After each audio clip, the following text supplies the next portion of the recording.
Yeah, I was gonna, we can see it a little bit. That's tough. Okay, we are live. Apologize for the setup of the room.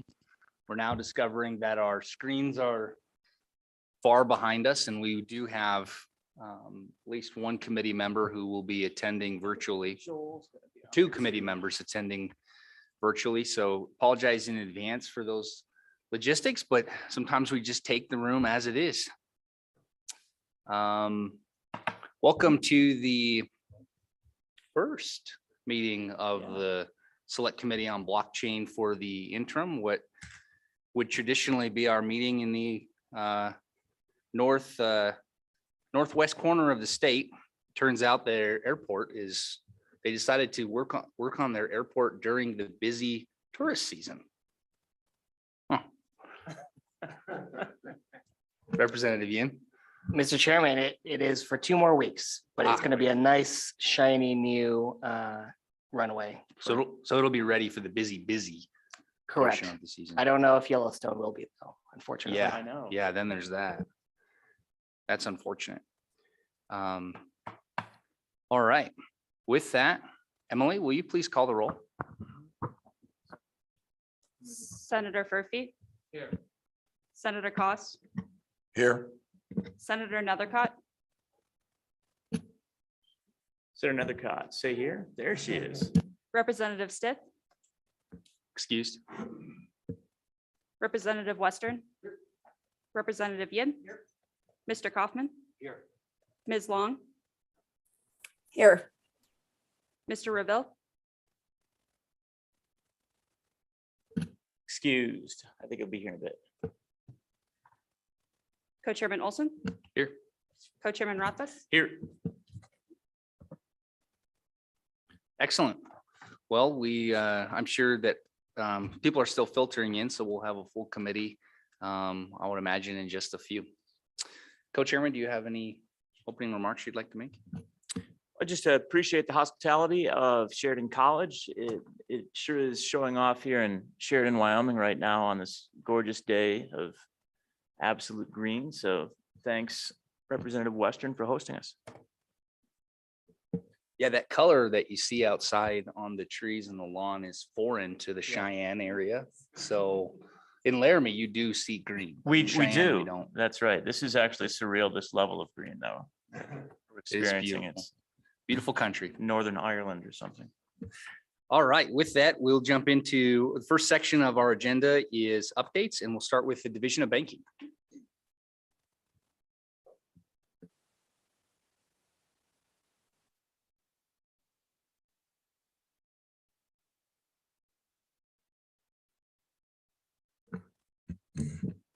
Good morning. Can everybody hear me okay? Sounds like it's working.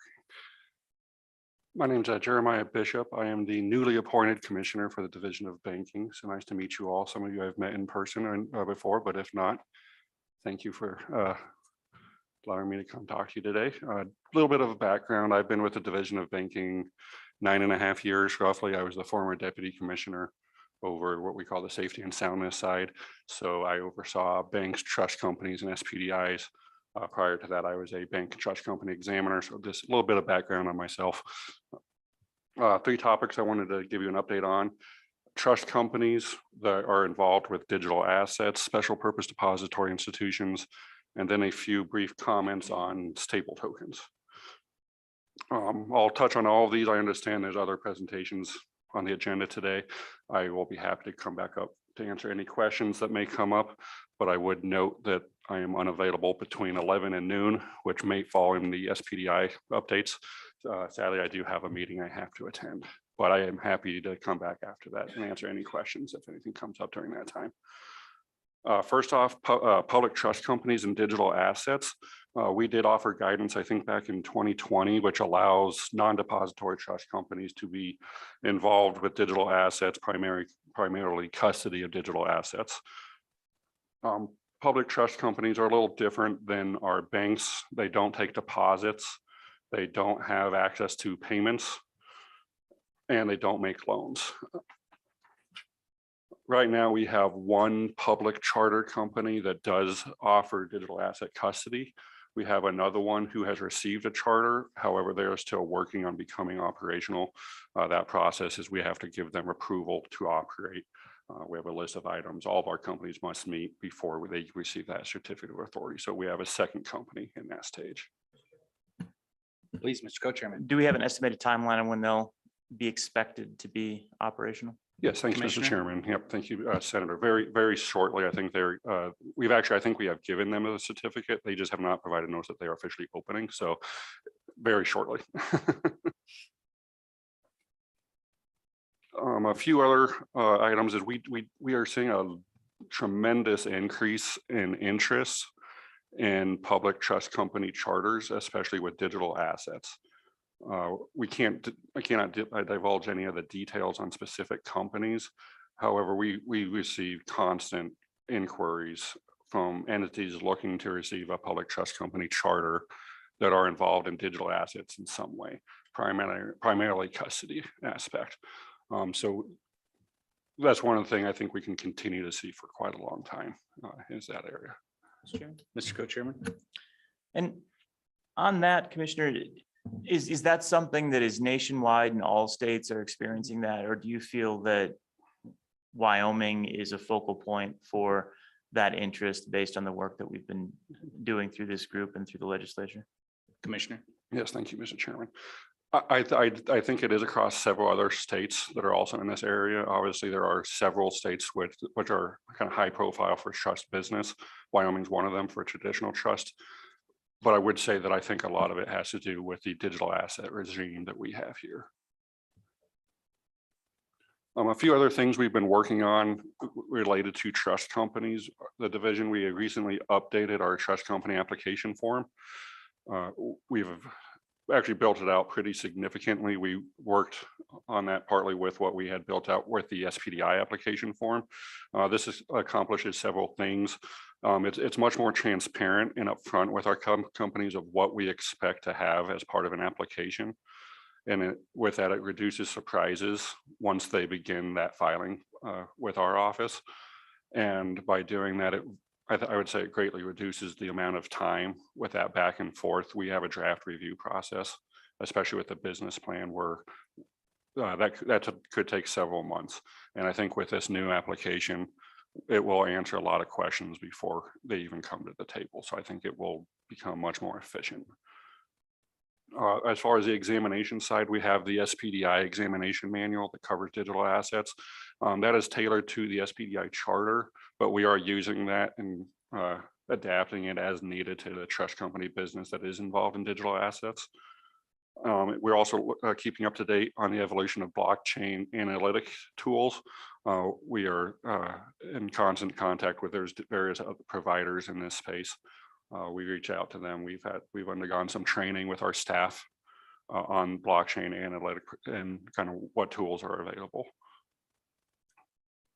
With that, that's all I have on the public trust company side. So I'll move on to the SPDI charter. The division is very focused on ensuring that SPDIs can launch in a safe and sound manner. We have 4 SPDIs that have received the charter. They are all in various stages of obtaining that certificate of authority to operate. Now, I won't make any comments on specific SPDIs. I understand you've requested they all individually provide comments on where they are, so I'll let them do that, but I can answer questions at that time. We spend a significant amount of time, like I said, looking at those certificate of authority requirements. There's various things that take a lot of time that companies must do, developing policies, procedures for various things. A big one is they have to test their core banking system, which is getting that in place. And also the testing is a very timely process. It's a lot of work that has to go into that. And with these companies, they also have to tie the traditional core deposit banking system in with whatever they're using on the digital asset side. Senator Furphy.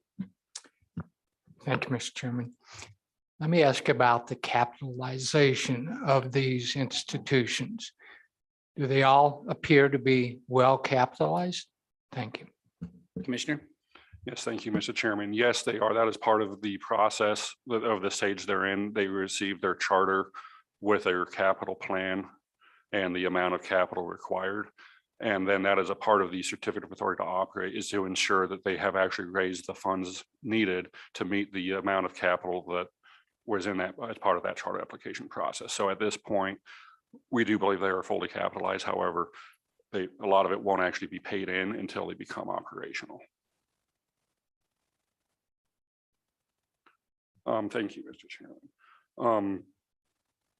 Some of the other items that we are in the process of reviewing, like I said, policies, procedures, the overall compliance program of the SPDI, vendor management systems, risk assessments, the financial reporting, insurance requirements, and there's several other board resolutions that must be in place before they can open. One of the things that is a little bit more specific to each institution is the division. We have to understand the specific products and services that each SPDI plans to have available, one when they launch, but also over the first 1, 2, and 3 years of operation. And this varies very widely depending on the business model of each SPDI. And we need to understand this at this stage because we need to make sure they have the policies and procedures very specific to whatever product they plan on offering. Representative Western. Thank you, Mr. Chairman. Mr. Bishop, what are the most common business models that you are seeing out of some of these speedy applicants or potential applicants? Commissioner. Yep, thank you, Mr. Chairman. There's a wide range. The basic one is just traditional digital asset custody, in which case there's a private key management programs that they need in place, the cold store, physical storage facilities. There's quite a few things with that. That's the most common form. Some of them offer some payment systems, various different types of payment systems, access, maybe it's a stablecoin product or other things. Some of them have tokenized real asset products that they may offer, whether it's real world commodities or other actual assets that they would like to tokenize. And there's some efficiency there. I think with those, the individual companies may be able to speak a little bit more on what they're doing. Great, thank you. One of the other areas that is in discussion with our SPDIs is physical office space. We do have the regulatory requirement that they have a physical presence in the state. And that is one of the issues, is finding acceptable office space in the cities where they're located. Most of them are in Cheyenne. Turns out there is limited office space in Cheyenne available that meets their requirements. They have various physical security requirements, network speeds, and there's not very many options available. So that is one of the things that we are constantly talking with our SPDIs about that maybe they can speak to. One other area in this, the division is doing is just educating other regulatory agencies on the SPDI laws, regulations, and the supervision that will be in place once they become operational, and what these SPDIs, what business they may be doing in that jurisdiction. We have regular contact with other federal and state agencies, whether it's the Fed agencies or the money transmitter licenses in other states. That's one of the things our office corresponds with, to hopefully we can get out in front of any potential licensing issues or anything like that. Also just basic education. That's actually one of the, I have to take a break at 11 because I'm giving a presentation on FFIEC course. That's all examiners all across the state. So BSA requirements for digital assets, that's a little specific. There's not a lot of training out there. And so we can be involved in that process whenever we can. That's all the comments I have on SPDIs. I have a few comments on just basic stable tokens, mainly the Wyoming stable token. I know that was on the agenda. Just a few items we wanted to raise. We did review the latest draft bill, and the oversight of the Wyoming stable token is going to be the Investment Funds Committee and that Oversight Committee. However, the bill does call for a financial institution to act as a manager to manage, operate, and maintain the stable token. So I just wanted to point out that if this is a Wyoming chartered entity, that does fall under the Division of Banking, and that financial institution will need to have everything in place required to issue and manage a stable token. that can be fairly significant. It's the same thing we would require an SPDI if they were to offer a similar product. There's a lot of policies and procedures in place, and it would require our approval for them to launch that product. And we would need to make sure all those processes are in place prior to them launching that product. Mr. Co-Chair. And just to be clear, Commissioner, that any Speedy Bank that had achieved their Speedy Bank charter would though be eligible and qualified to serve in that capacity. Is that accurate? Commissioner. Yes, thank you, Mr. Chairman. Yes, that is accurate. Those SPIs are eligible to offer that product, but they would need approval for that product prior to launch, which is possible. There's just a lot of things that have to go into that. And it could be time consuming. That's the main thing I wanted to raise in front of this committee, is that timing aspect of it. Mr. Co-Chairman. Well, to clarify on that, the timing, time consuming if they weren't already a chartered Speedy Bank, or time consuming even if they were a chartered Speedy Bank? Commissioner. Yes, thank you, Mr. Chairman. Regardless of whether they're a chartered SPDI bank, now, if it is an SPDI that is in this space, they may already have a jump start on some of the policies. However, if they don't have a product similar to that, they will have to build out that into their core system and their policies and procedures. So it kind of depends on if they've built that out or not. Now, some of our charters, they understand this space, and so they have that expertise, but there's still a lot of work to be done. And part of that is also the cost of that. It is going to be a costly endeavor for those financial institutions. And I'm sure this has already happened, but with this Wyoming stable token, we would definitely encourage dialogue with different financial institutions to kind of understand that process. Those are all the comments I had. I'd like to open up to any questions you may have at this time.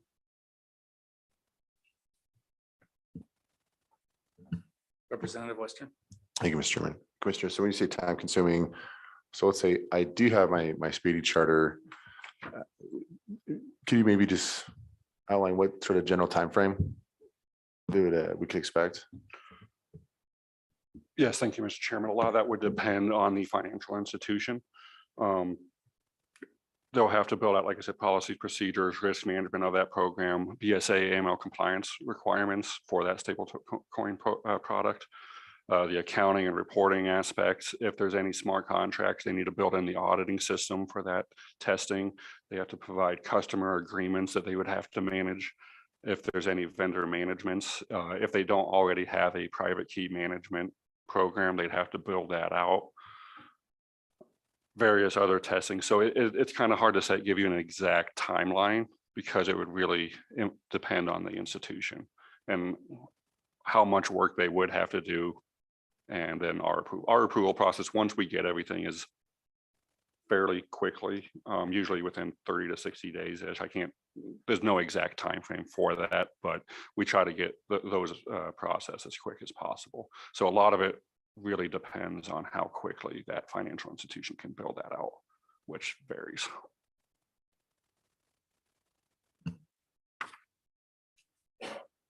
Mr. Reveal. Thank you, Just- Mr. Chairman. Hey, Caitlin and Joel, just so you guys know, you may have to just light your mic and shout out, Mr. Chairman, because you're literally almost completely behind me. So it's Okay. It'll be difficult for me to see you. So don't be afraid to just shout out at me. Go ahead. Thank you, Mr. Chairman. I just wanted a clarifying question. Is a Speedy Bank the required entity, or would a traditional chartered bank or an SEC chartered entity also qualify for this, or is it specifically a Wyoming Speedy? Thank you, Mr. Chairman. Commissioner Bishop. Thank you, Mr. Chairman. Thank you, Mr. Revel. I believe under the definitions of that bill, I think it just says financial institution. So that is not only SPDIs. That's a wide range of different types of institutions. Hopefully our traditional banks are hearing that and realize there's a wonderful opportunity down the pipeline. Mr. Co-Chairman. When you contemplate it though, from a non-Speedy bank, that non-Speedy bank, so a state chartered bank or even a nationally chartered bank, trust, or other financial institution, would then have to a large degree, go through an equivalent of the Speedy Bank charter digital asset custody requirements to effectively be authorized by the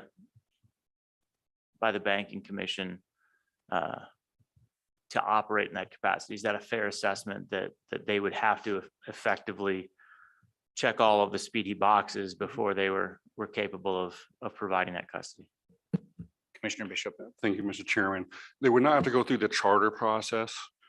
That's a different statutory process to receive the charter. However, they would have to go through the approval process from our office to make sure all those processes and procedures are in place. They have the expertise and the tools that they need to offer that product.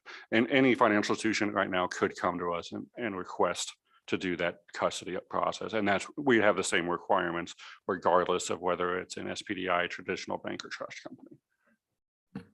In that circumstance, though, it would really get more towards the business model of operation of the bank at that point, with the Speedy Bank having a specific operation model that precludes the necessity for FDIC insurance, where a traditional chartered bank would have the flexibility of lending and other traditional financial operations. And so either path would be acceptable from your perspective. It's just a matter of ensuring that they had checked all of the necessary boxes for custody and operation in the digital asset space. Is that fair? Yes, thank you, Mr. Chairman. Yes, I think that's a fair statement. Bob, if it does. Follow up, Joel? Yes, thank you, Mr. Chairman. Just to build on my last question, Mr. Commissioner, if there were a Wyoming authorized Speedy Bank that had not yet been given access to a Fed master account, would that institution qualify? Commissioner? Yes, thank you, Mr. Chairman. I think I would have to look at the actual requirements of the bill and see if there's any exemption in that area. To my knowledge, I don't believe there is, and any requirements for a master account. Thank you, Mr. Chairman. That's it.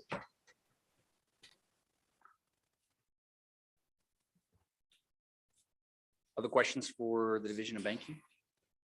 Going once, going twice? All right. Great. Thank you very much. And like I said, if any questions come up during any of those other presentations, I'm happy to come up. And if I'm out, I will be here this afternoon, and I will be happy to come back after my 11 to noon break. Thank you, Thank you. Commissioner. Appreciate it very much. Yeah, congratulations on your new role. Thank And you we very much. appreciate you making yourself available. It is always a delight when a Wyoming agency is willing to answer the call of the committee without the necessity of a subpoena. No, I appreciate it very much. Thank you. Thank you.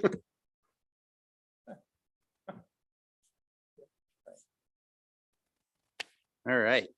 Office of the U.S. Senator, our U.S. Senator, Cynthia Lummis. The Honorable Tyler Lindholm.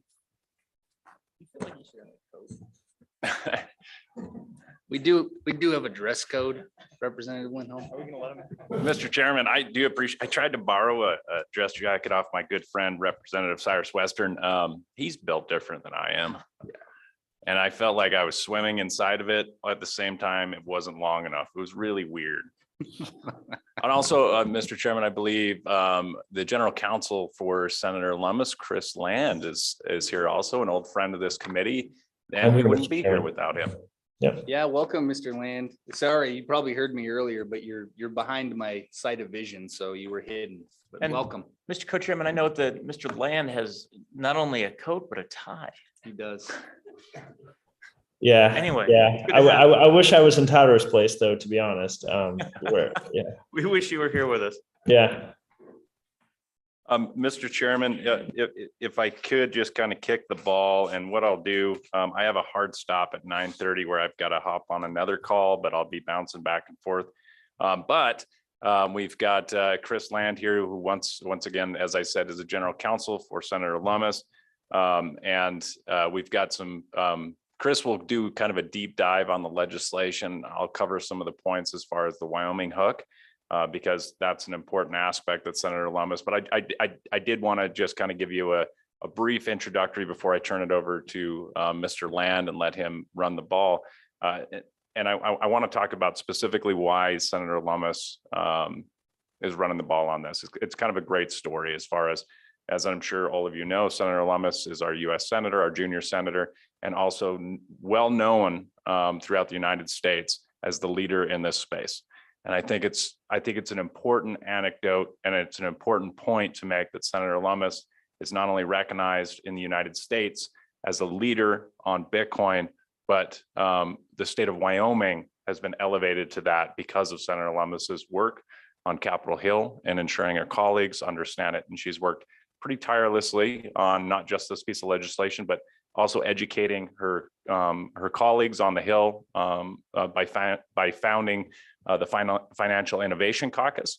It's also important to note that her pretty landmark piece of legislation is being led by herself and her bipartisan co-sponsor, Senator Gillibrand out of New York. 2 women are leading this space, which is an important thing to note. And I think it's an important part of the history of this space as we move forward.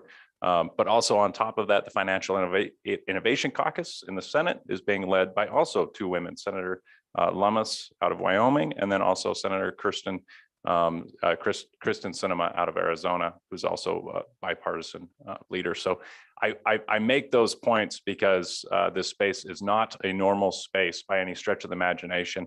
And I think we should welcome that change. So Senator Lummis has been working on this legislation for over a year now, and whipping Chris and I into shape on making sure it was done right. Senator Lummis essentially had it done last winter and was in good fighting shape, but she ensured us as her staff that we would not be releasing that legislation until she could find a co-leader out of the Senate. And she found that in Senator Gillibrand, and it's been a great relationship. And that legislation was just released on June 7th. And we think it was released with some pretty good feedback from industry. Poor Chris, Mr. Land has been, I don't know that he slept a whole lot over the last year, but that the legislation is now viewable online.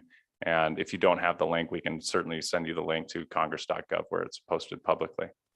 With that, I'll turn over. Please. Thanks. And Mr. Lindholm, it's my understanding also, I mean, I think it's important for the committee to understand that Senator Gillibrand is not just a randomly chosen senator that is just interested in cryptocurrency and digital assets. It seems that she brings quite a bit of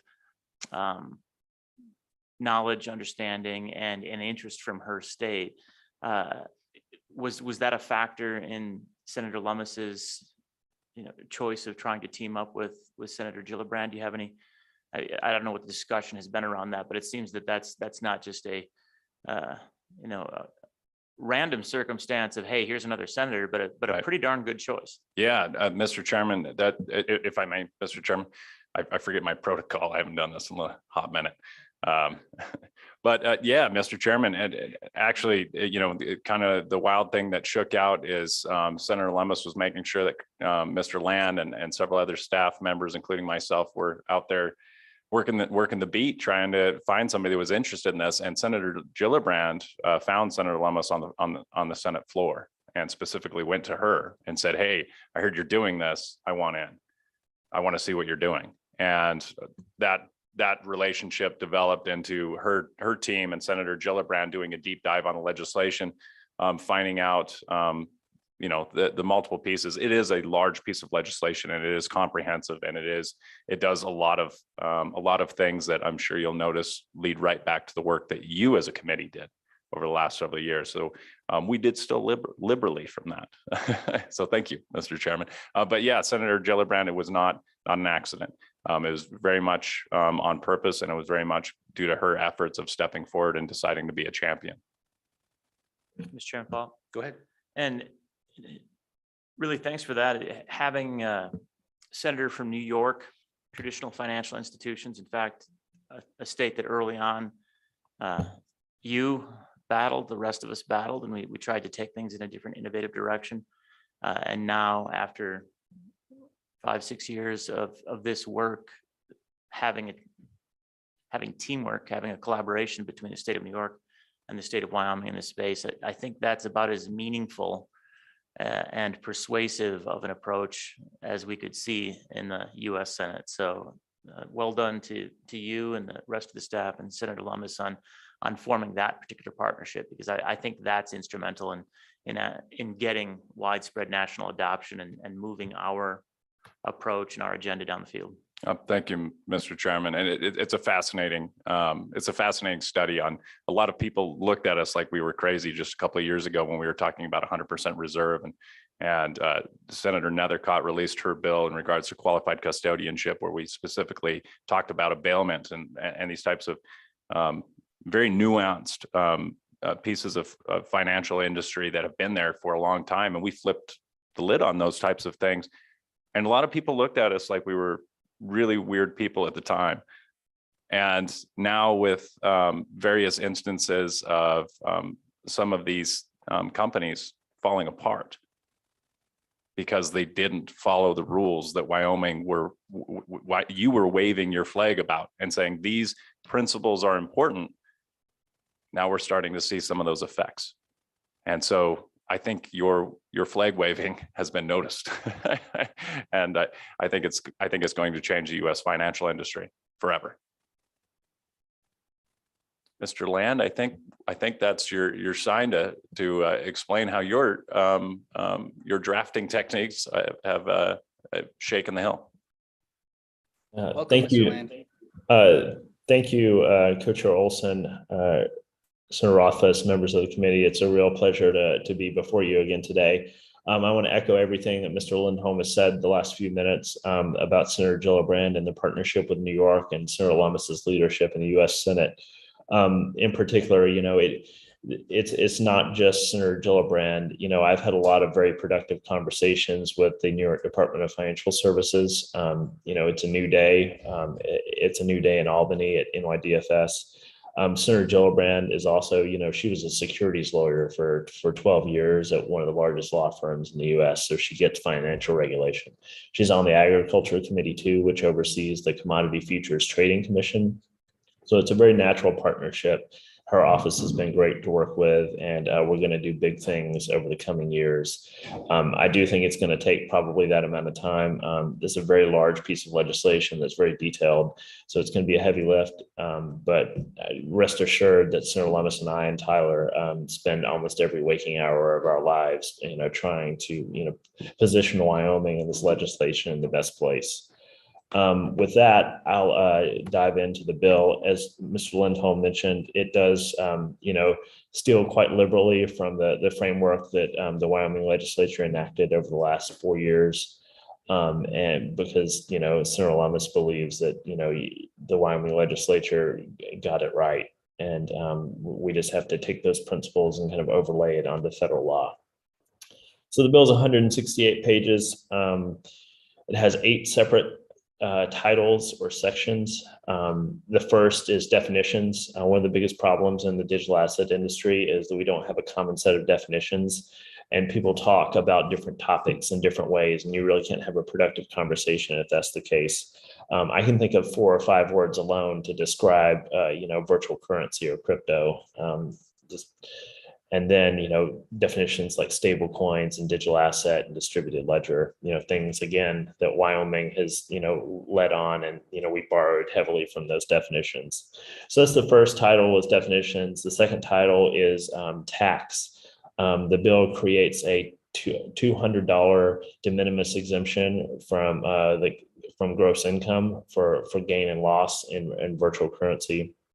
It also recognizes decentralized autonomous organizations. Again, following Wyoming's leadership in creating a DAO LLC law, it recognizes DAOs as a business entity under the tax code. It also recognizes mining and staking, and it says that you're not required to pay taxes on mining and staking activity until you actually dispose of the mining and staking rewards. It also contains a fix for the definition of broker that was contained in the infrastructure bill last August. That was kind of the seminal moment that caused the U.S. Senate to take up and notice digital asset regulation. The third title is securities. Does two primary things. It draws the line between what's a commodity and a security in a very elegant way that recognizes the SEC's important role in investor protection. Chairman. Oh, Mr. Land, I'm sorry. Yeah. Sorry Oh, to interrupt you. Sorry, Mr. Representative Chairman, go ahead. Western does have he has a question.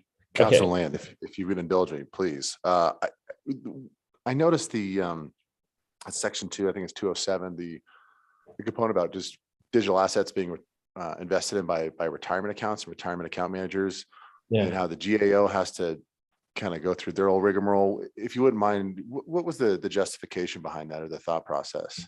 Mr. Land. Thank you, Mr. Chairman, Representative Western.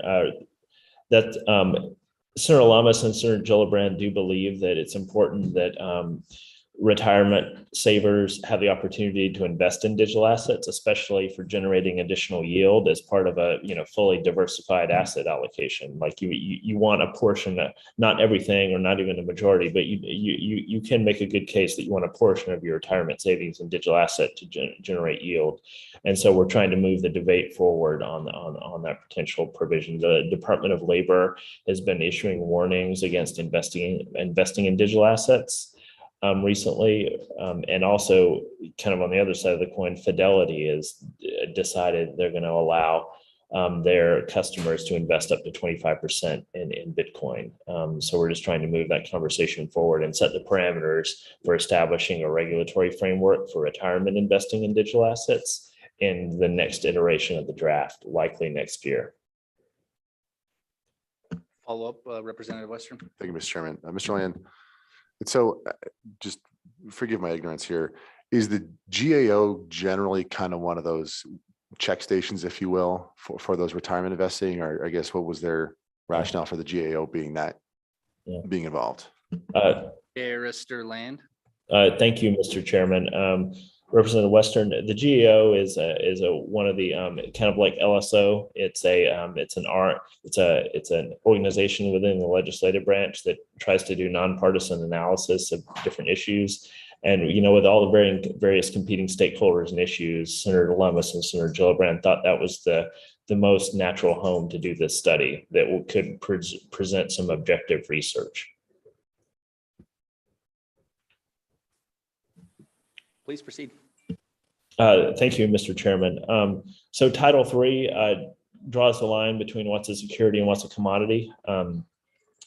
It gives new disclosure authority to the SEC while recognizing that the largest market cap of digital assets will be considered commodities. Title III also requires the Securities and Exchange Commission to clarify their requirements around custody of digital assets. This is one area that Wyoming's been very focused on since 2019 in the passage of Senator Nethercott's Senate File 125 that established the first custody requirements for digital assets in the U.S. And so the SEC, we're trying to, pressure the SEC to, make sure that they have coherent standards around custody of digital assets in the United States. Title IV establishes a path for digital asset exchanges like Kraken, who's based in Wyoming, Kraken and Coinbase and Bitstamp and FTX to register as digital asset exchanges with the Commodity Futures Trading Commission. It also establishes a coherent treatment of bankruptcy, how the bankruptcy code would treat digital assets if there was the unlikely event of an insolvency of a digital asset exchange. This is very important. One of the reasons why Senate File 125 was so powerful in 2019 is we established kind of what the commercial law treatment of digital assets was.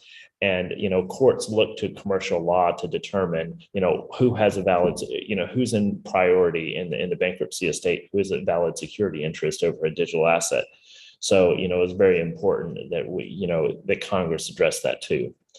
Title V deals with consumer protection requirements. It's very, similar to, it's lifted heavily from what Wyoming's digital asset custody rules were. It established a really heavy disclosure regime for digital assets, requiring that customers opt in to certain digital asset transactions, requiring that proper notice be provided and that they have to opt in to certain, activities. It also limits rehypothecation of digital assets, which is, can be dangerous when there's not a lender of last resort for certain digital assets like Bitcoin. So you want to have really strong risk management practices around rehypothecation. It also has standards around digital asset lending and settlement finality. Title VI is the stablecoin title of the bill. It establishes standards for depository institutions. And, you know, I did say the word depository institution versus bank or credit union on purpose. A depository institution like the Wyoming Special Purpose Depository Institution to issue a stablecoin. And Senator Lummis believes that that's kind of the track we're heading nationally about stablecoin regulation, that it will be, you know, limited to banks, depository institutions, credit unions, and, you know, special purpose bank charters that are properly regulated, are able to have access to the payment system and can exercise preemption through existing laws around banks. It also recognizes the Wyoming Special Purpose Depository Institution in federal law. It would impose some tailored holding company supervision requirements, not unlike what's already found in Wyoming rules in Chapter 20. Title VII is the banking title. It requires the Federal Reserve to study issues Mr. Land, around. before- Oh, Co- sorry. Oh, Go ahead. Mr. Land, Before- Mr. Co-Chairman has a question here for you. Yeah, Mr. Land, before we go on to beyond the stable token aspect of the bill, and I don't know that you've spent time doing the analysis, and maybe you have, or at least thought it through. But as we talk about stable tokens and the Wyoming Stable Token Act later today, one thing that I was hoping that you would give some thought to or give us some feedback on would be if the Lummis-Gillibrand legislation were enacted as currently drafted, would there be any changes that we would want to make or need to make to the Wyoming Stable Token Act to appropriately comport with that federal act? My understanding, but it's at a high level, is that we're effectively already compliant as the last draft that passed would have been. But if there are exceptions to that, then we would really want to know that so that we get it right. Mr. Land? Thank you, Mr. Chairman. Senator Rothfuss, I really appreciate that. And yeah, it's my understanding as well, based on the previous draft that I saw, that it's largely consistent. But I would love to talk with you more about that as you know the interim goes on, and you know we can look at making sure it's entirely consistent, and making sure that we're all moving in the same direction. Mr. Chairman. Representative Stitt. Mr. Land, does this federal legislation contemplate that a stable token issuer would have to have a master account with the Federal Reserve? Mr. Land?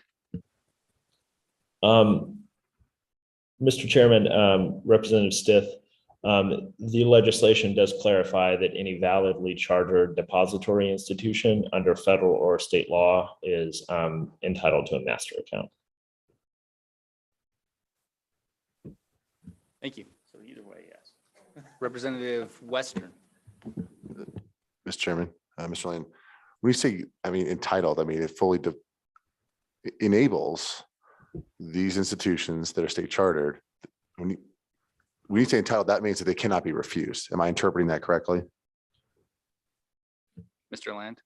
Thank you, Mr. Chairman. Representative Western, that's I have to be, it's already the case that, numerous courts have opined on this question. And it's already the case that, any validly chartered depository institution is, entitled to a master account. This is just reinforcing Congress's intent in the Monetary Control Act of 1980. That's already the case, but Congress has already said we mean this, and now Senator Lummis is saying we really, really mean this, if that makes sense. Mr. Land, that seems really straightforward. Too straightforward.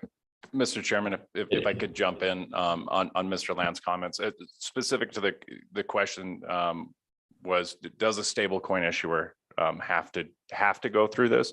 One of Senator Lummis's overarching points of the entire legislation is it's all enabling, so that the existing stablecoin issuers that do exist out there do not have to go through this route if they do not so choose. Her tact was very thoughtful in the regards to what Wyoming had done by planting a flag and saying, if you want to do this, you can do this, and this is how it looks. Senator Lummis's thought process is along those same lines by providing a regulated pathway.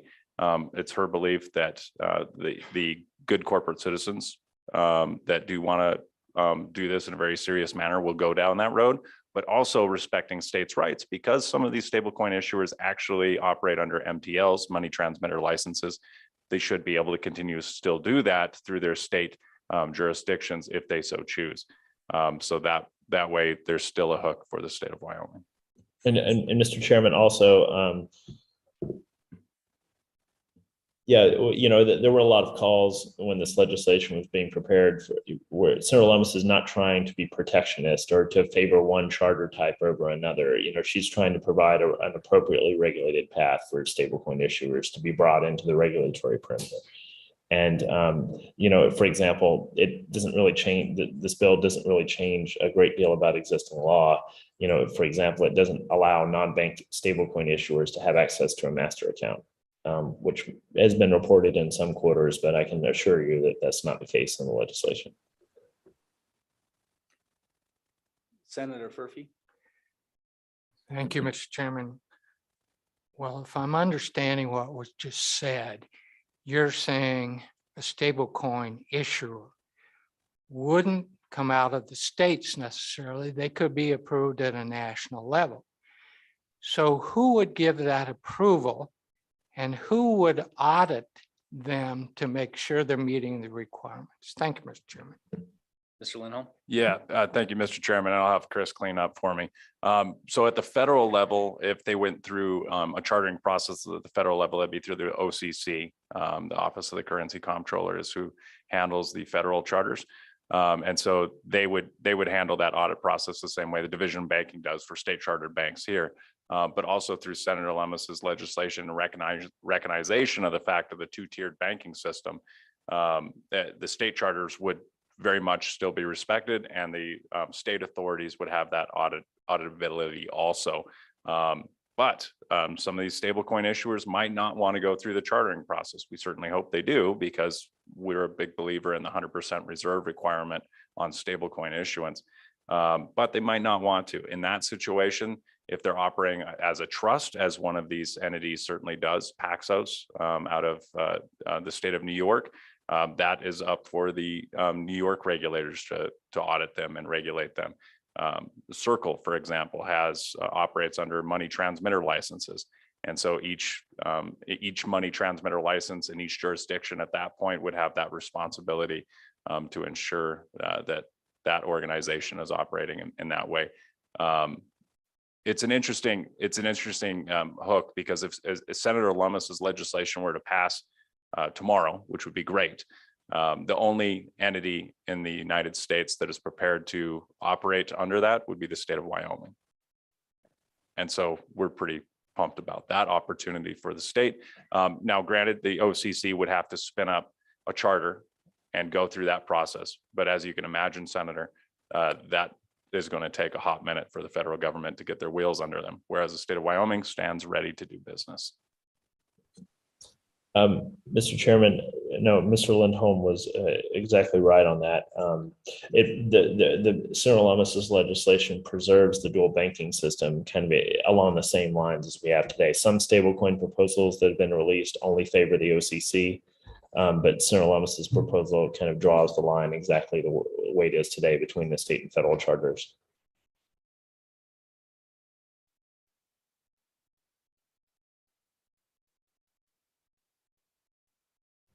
Should I continue, Mr. Chairman?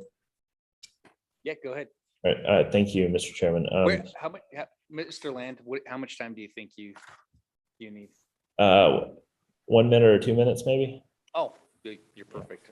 All right. Go ahead. So the rest of Title VII focuses on integrating digital assets into the banking system safely. It prohibits the use of reputation risk in assigning a bank or trust company's exam score. Reputation risk is a very subjective factor that basically is a determination of whether the bank regulator likes you or not.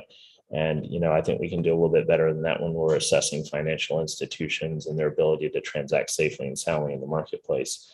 Title VII also requires the federal banking regulators to adopt examination standards for digital asset activities in banks. And Wyoming's already done that with the SPDI examination manual that Commissioner Bishop hinted on in his testimony from a few minutes ago. Then Title VIII focuses on interagency coordination and bringing all the various parts of government together to row in the same direction on digital assets. It creates an interstate sandbox. It recognizes that if a state like Wyoming, who has a financial technology sandbox, it enables a company in Wyoming's sandbox to do business across state lines nationally. So it would leverage the power of a state sandbox and allow them to go into other states. Title VII also focuses on a bunch of studies around DeFi and energy consumption. And it also asks for the study of a self-regulatory organization for digital assets. And that's the legislation, Mr. Chairman. Additional questions for Mr. Land or Mr. Kaufman? Thank you, Mr. Chairman. Chris, Tyler, I wondered if either or both of you could just comment. I'm really curious. This is just my observation, but 3-4 years ago, we spent an enormous amount of time talking about the distinction between utility tokens, consumer tokens, governance tokens. And then over the last few years, that kind of all went away. And we all just sort of acquiesced that it was a security. And it seems to me that that's coming back. And so I'm just curious with the definitions of the ancillary assets, what are you guys hearing? What are those discussions? Do people care about those distinctions a lot? Because it seems to me like they're caring about it more than they used to. Mr. Lindholm? Yeah. Or I'll kick the ball here, Mr. Land, and then you can once again clean up for me.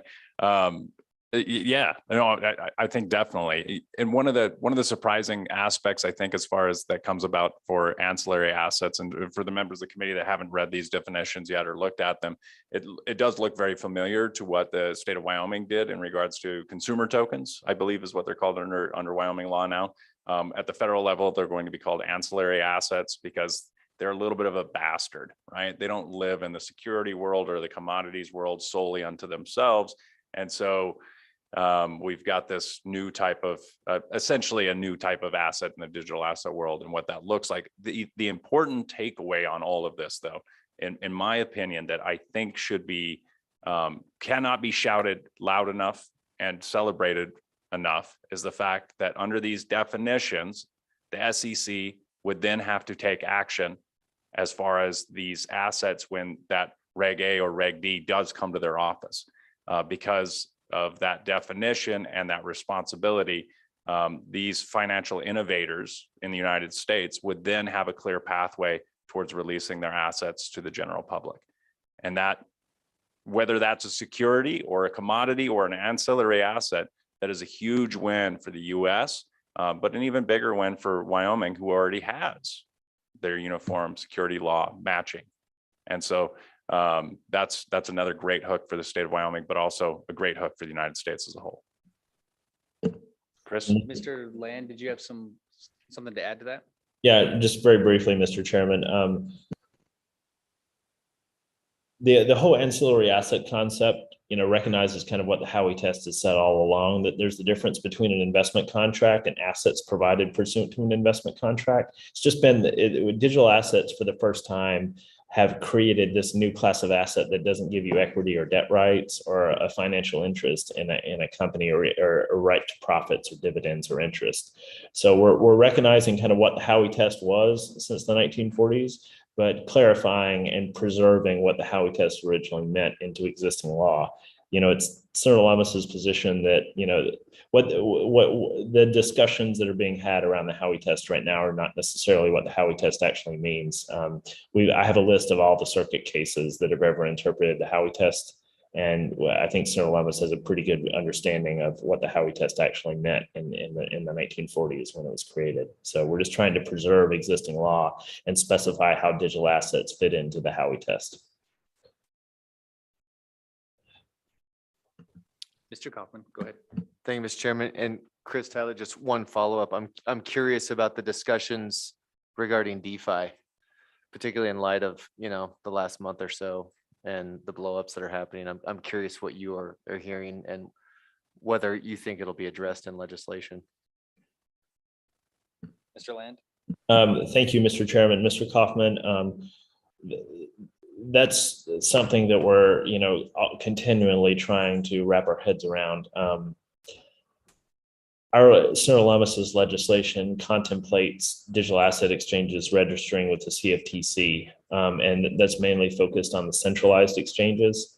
There's no requirement to register, and so we're not actually capturing DeFi exchanges. We're actively discussing right now how to provide a path for DeFi exchanges to register with the SEC and what supervision, if any, that they need.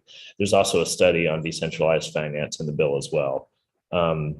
I think DeFi is an emerging space, and the best practices and the regulatory landscape in DeFi is less settled than it is for the Coinbases and Krakens of the world.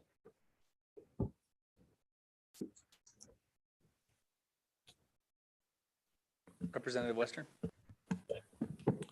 Thank you, Mr. Chairman. Mr. Land, Mr. Lindholm touched on this, like when it comes to Reg A, when you said those ancillary assets, how does that Reg A, which I think is exemption of like 20 million or something like that, if I have to refresh my memory, but how does that play into those existing kind of things for raising capital? Mr. Land? Thank you, Mr. Chairman. Representative Western. Reg A only deals with securities that are, creating an equity or debt interest, and a right to profits or dividends, or a right to interest or a financial interest in a business entity. Digital assets generally don't create any of those rights, and that's the reason why Reg A would apply to the overall investment contract and the main token sale. But the digital assets that are provided as part of that token sale or investment contract, they're treated in a different manner as ancillary assets. It's also important to note that ancillary assets aren't specific to digital assets. That approach is technology neutral. It could be the case that there are non-digital assets that would fall into the ancillary asset concept, but I've racked my brain long and hard with a lot of smart securities lawyers, and we can't come up with any examples. So, but I'm sure it will happen at some point. We gave the SEC exemptive authority to hopefully tackle that question. Mr. Co-Chairman? Thank you, Mr. Chairman. Mr. Lindholm and Mr. Land, one of the things that we have on the agenda, as you know, this afternoon is revisiting our definition of digital assets in light of your legislation, as well as in light of conversations we've been having about tokenization of various types of asset ownership, such as intellectual property, or we've talked about real property over the years. We've talked about direct tangible assets. We've talked about all sorts of things being tokenized, and then how do we treat that token? Do we treat it based on the underlying asset, or do we treat it based on the fact that it's a digital asset? And maybe we do both.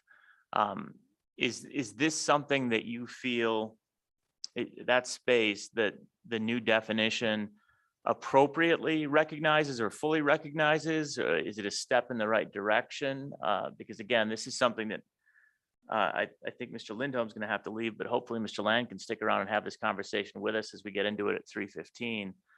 Something to wrestle with, where I don't know that any definition that's out there yet quite has this mastered.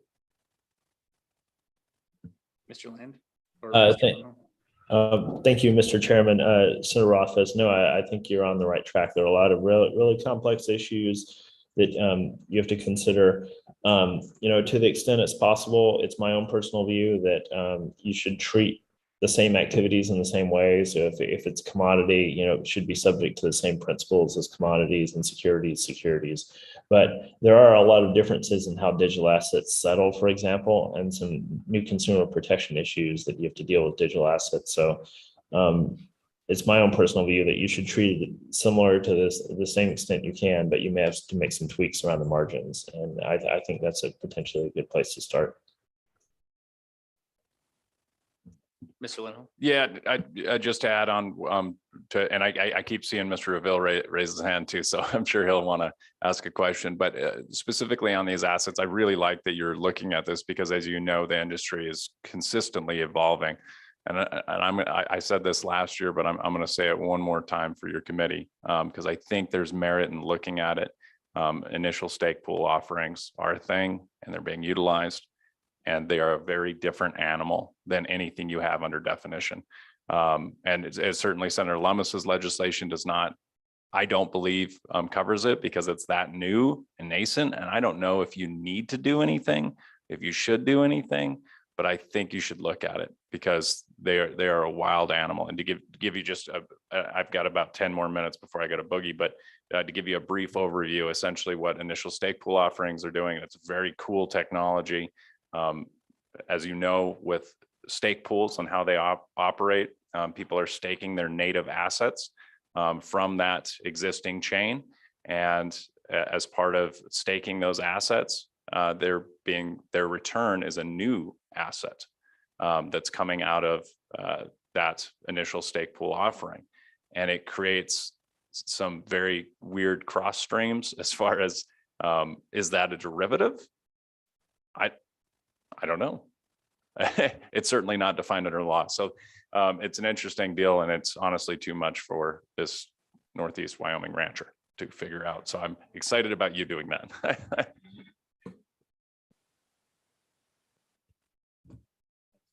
Excellent. Anything else, Mr. Lamb?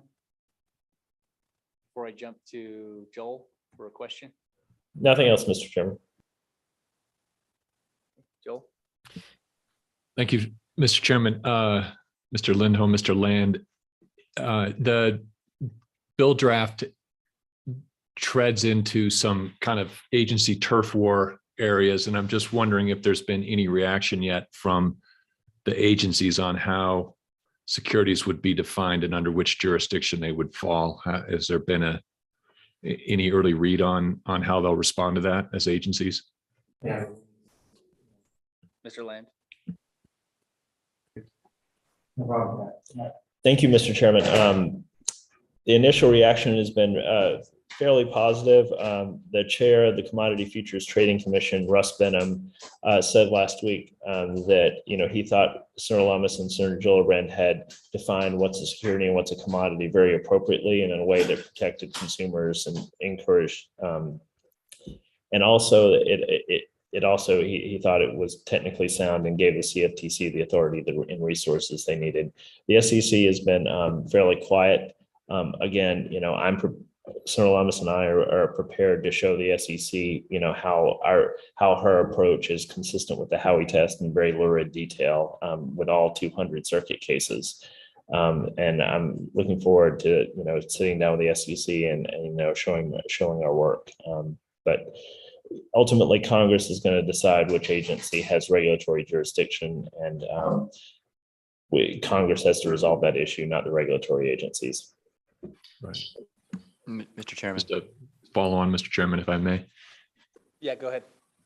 Thank you, Mr. Chairman. Mr. Land, I recognize this would just be guessing, but what would be your best estimate as to if this legislation were to pass, the timing of it, and where's the sort of bell curve around your expected timing? Mr. Land? Thank you, Mr. Chairman. Mr. Rebel, probably a couple of years. Cautiously optimistic something will happen before 2026. Representative Stitt? Mr. Chairman, Mr. Land, just to summarize then, under this proposed legislation, can you give an example of what's going to be considered a commodity as a digital asset commodity regulated by the CFTC as opposed to a security regulated by the SEC? Mr. Land? Thank you, Mr. Chairman. Representative Stith, Bitcoin and Ether, kind of consistent with existing law, would be commodities. And they would not be subject to additional disclosures as ancillary assets with the SEC. They're just pure commodities. A number of other assets that have very high market caps, like Cardano and Solana, for example, would be required to file additional disclosures with the SEC. And if they were in compliance with those disclosures, they would get to enjoy a presumption as a commodity for the purposes of market trading activities. But their issuers would have new disclosure obligations.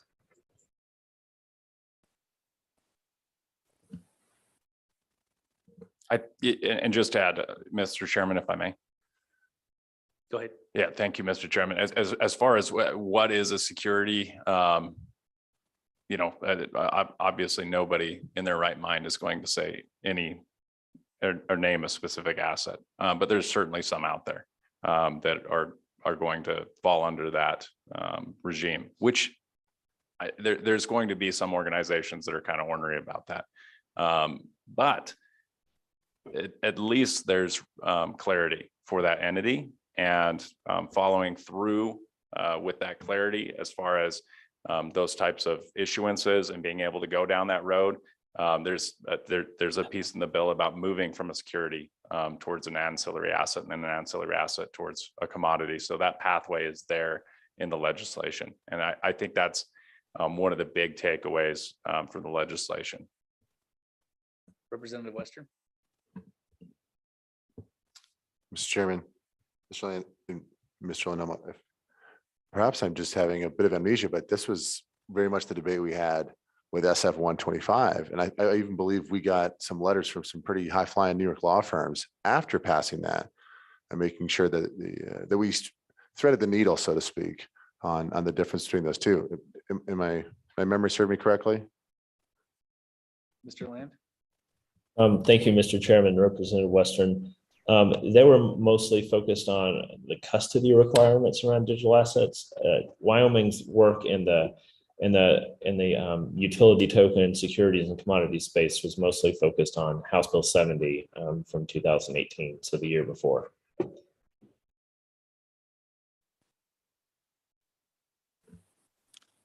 Anything else, committee? Anything else, Mr. Lindholm? Appreciate the opportunity, Mr. Chairman, to come before this august body. And, I think you guys are still doing great work, still helping Wyoming lead. And I would ask for your committee members to think crazy, wild, out of the box thoughts and put pen to paper, because that's how we all got here. And that's how Wyoming is leading this place. So continue the great work that you're doing. It's very much appreciated. And from my boss, Senator Lummis, she is still very much watching your work and paying attention, and she appreciates the work that you're doing.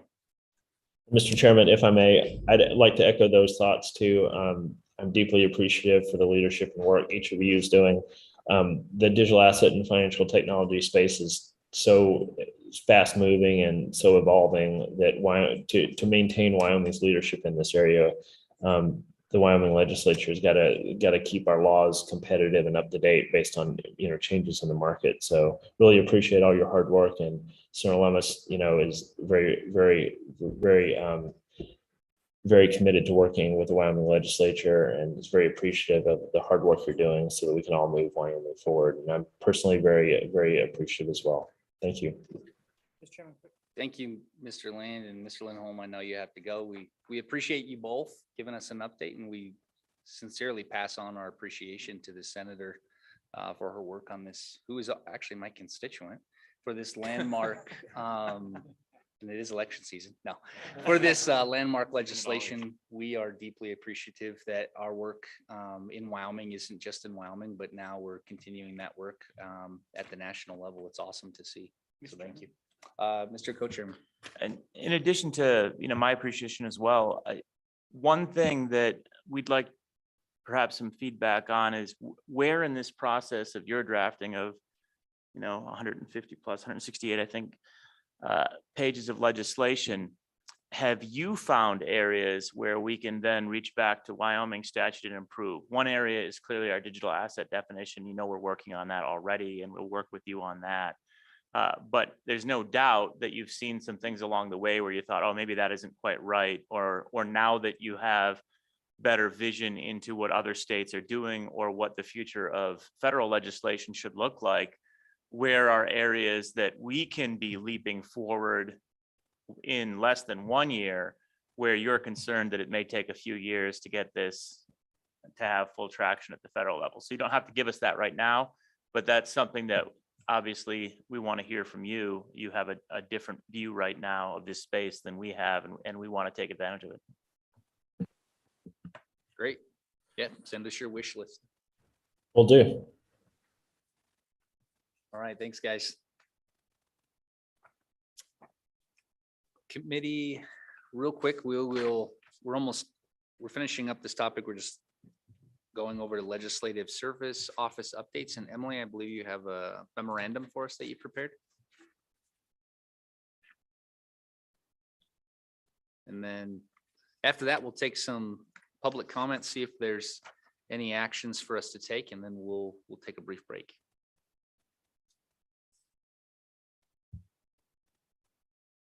You should all have the memo, folks, that Emily prepared, either online or sent to you via snail mail. Go ahead, Emily. Thank you, Mr. Chairman, members of the committee, Emily Wongan, Legislative Service Office. So this memorandum provides an overview of state's blockchain-related legislation from this past legislative session.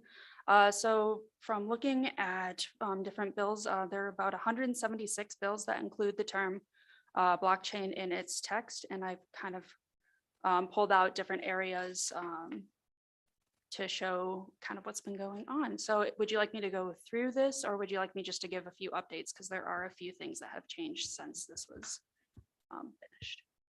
It's short enough, Emily, that I think you could do both. Just walk us through it. You don't have to read it to us, but yeah, if there's definitely things that have changed since we've read it, go ahead and give us that too. All right, thank you, Mr. Chairman. So first is cryptocurrency mining. I think a big trend that I've seen are a lot of tax exemptions on materials used for commercial mining of cryptocurrency. One interesting thing, and this is one that has changed since this was prepared, is New York Senate Bill 6486. It was substituted by an assembly bill that passed both the Assembly and the Senate and is awaiting governor's signature. And this would place a moratorium on the issuance and approval of permits for mining operations that use virtual currencies that use proof of work authentication methods.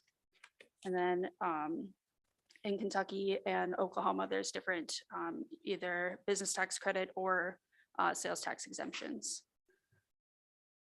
So next I have elections and public officials. One interesting trend that I noticed was campaign contributions and virtual currency. So you see it in Louisiana.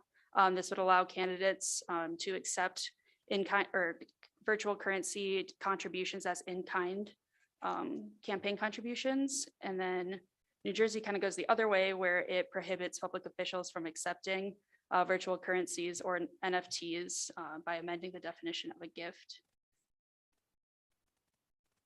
So next, government utilization of blockchain and virtual currency.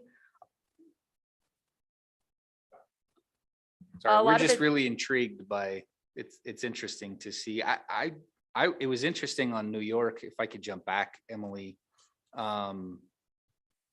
was this a sister legislation to a similar authorization regarding proof of stake, or are they fine with, they were already fine with that? Okay. Yeah, this bill in New York just pulls out proof of work coins. So like Bitcoin, Ethereum, Dogecoin, things like that. Okay. And Mr. Chairman, I don't know whether we've done an analysis of this, but it seems like it's pretty clear. I'd ask Senator Nethercott for her thoughts on it as well. For our campaign contributions, we have this legislation here where they're trying to clarify how it would be qualified, or apparently eliminate it from being qualified. I think based on our definitions and based on what we have over in elections law, there should be no problem receiving cryptocurrency, virtual currency as a campaign contribution. And my expectation, although there might not be clarity on this, maybe this is something for a rule and reg, is that it would be valued as of the moment, the day the contribution was made would be my expectation. But I don't know that we have that on books.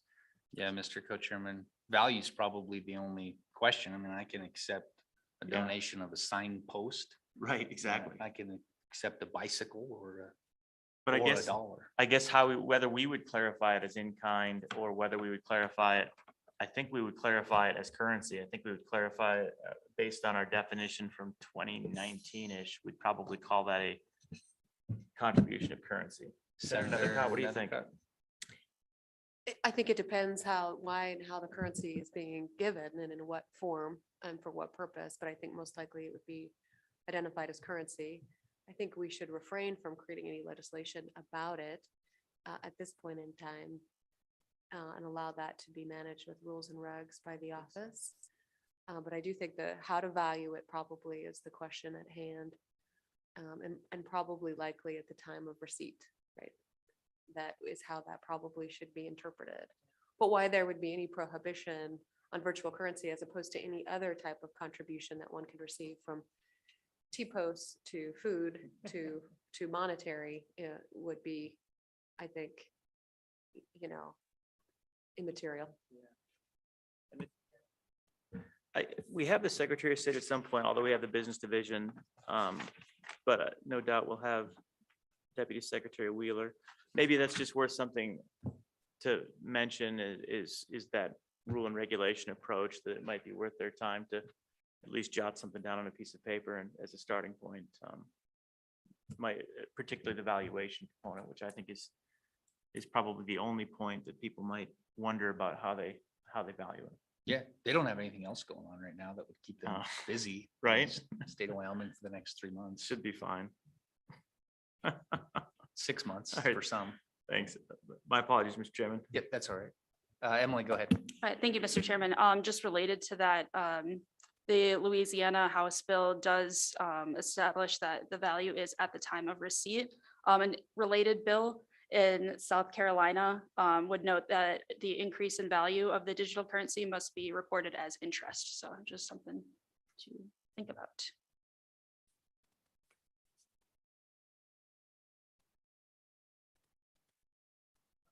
Okay, so going back to government utilization of blockchain technology and virtual currency, as I was saying, that it's a lot of permissive legislation that's allowing governmental entities to explore using distributed ledger technology or accepting virtual currency as payments.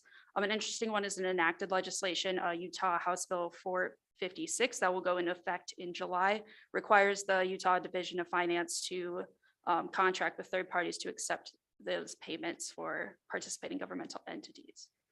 And then in Tennessee, another one that's enacted that has gone into effect in April would prohibit local governmental entities from using virtual currency for payments without state treasurer approval.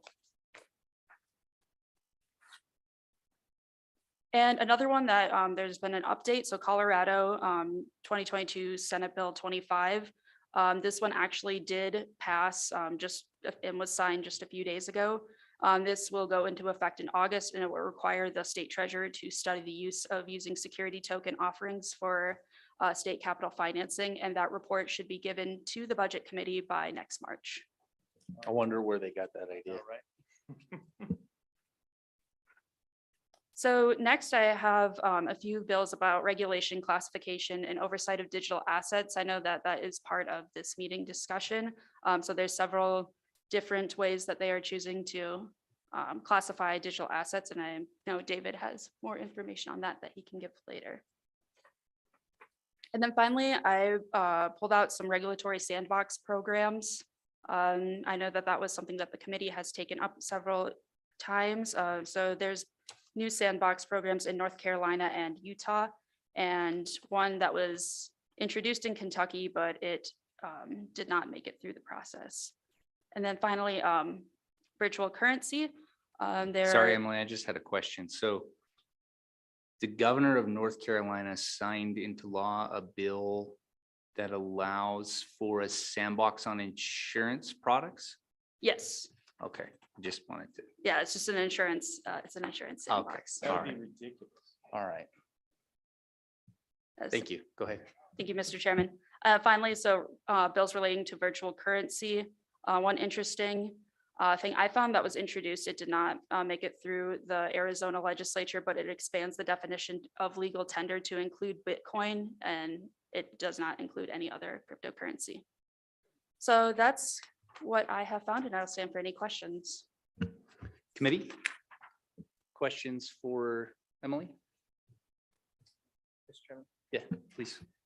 I just note, though, that there are obviously a few things here that do play into our later discussions. So good work on this, and thanks for investigating it. One question I guess I would ask is, was there anything here that stands out as being innovative, particularly something that we should really be taking a look at? Not whether that's Emily or David or Clarissa. Any thoughts on anything here that jumps out? Ms. Wangan? I don't have anything in particular. Just kind of wanted to give you a broad survey of what's out there.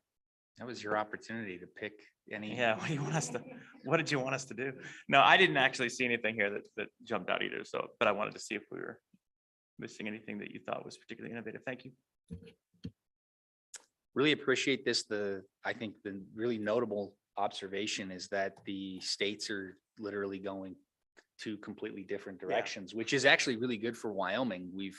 And I think we've always maintained a very progressive and positive track when it comes to financial technologies and blockchain and making a climate that's friendly to invite business in. And I think as other states push the opposite direction, hopefully that just pushes more companies and people to the great state of Wyoming. So keep it up, states. Mr. Chairman?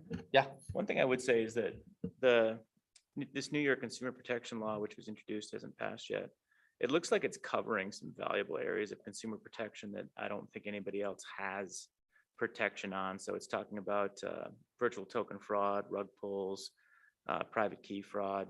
That might be one for us to at least start taking a look at, because I think just clearly based on what it covers, there must have been some thoughtfulness going into what the real state of fraud in this space is. And we might want to take a look at that. Maybe Senator Nethercott can take a look at that. And you take a look at it, Mr. Co-Chairman, through the Judiciary Committee as well, and just see if that's something that we need to be taking a look at. David, have you seen this bill, AB 8820? Mr. Chairman, I haven't reviewed it in any detail. Okay, I'm just curious what type of a monstrosity or it might look like. I'd be happy to take a look at it. And Okay, let you know. thanks. All right, perfect. We do appreciate your work. Very helpful. Public comment. Anyone in the room wishing to give comment on any of the topics we've just, knowing that mostly this is just an update section and the substance of a lot of those topics are going to be addressed over the next couple of days. How about in our virtual world? Yes, Mr. Chairman, we have Devin Shigaki. Oh, please.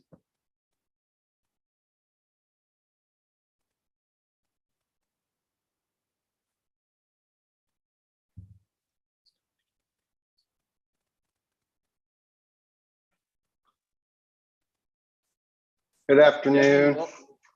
Devin, welcome. We're just a little bit behind, so if you could, we definitely want to hear from you and pick your brain, but just keep in mind that we're just running a little bit behind.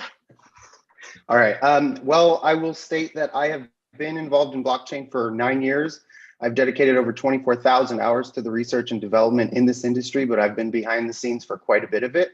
I've helped some of the top people in almost every company, but left my name out of it.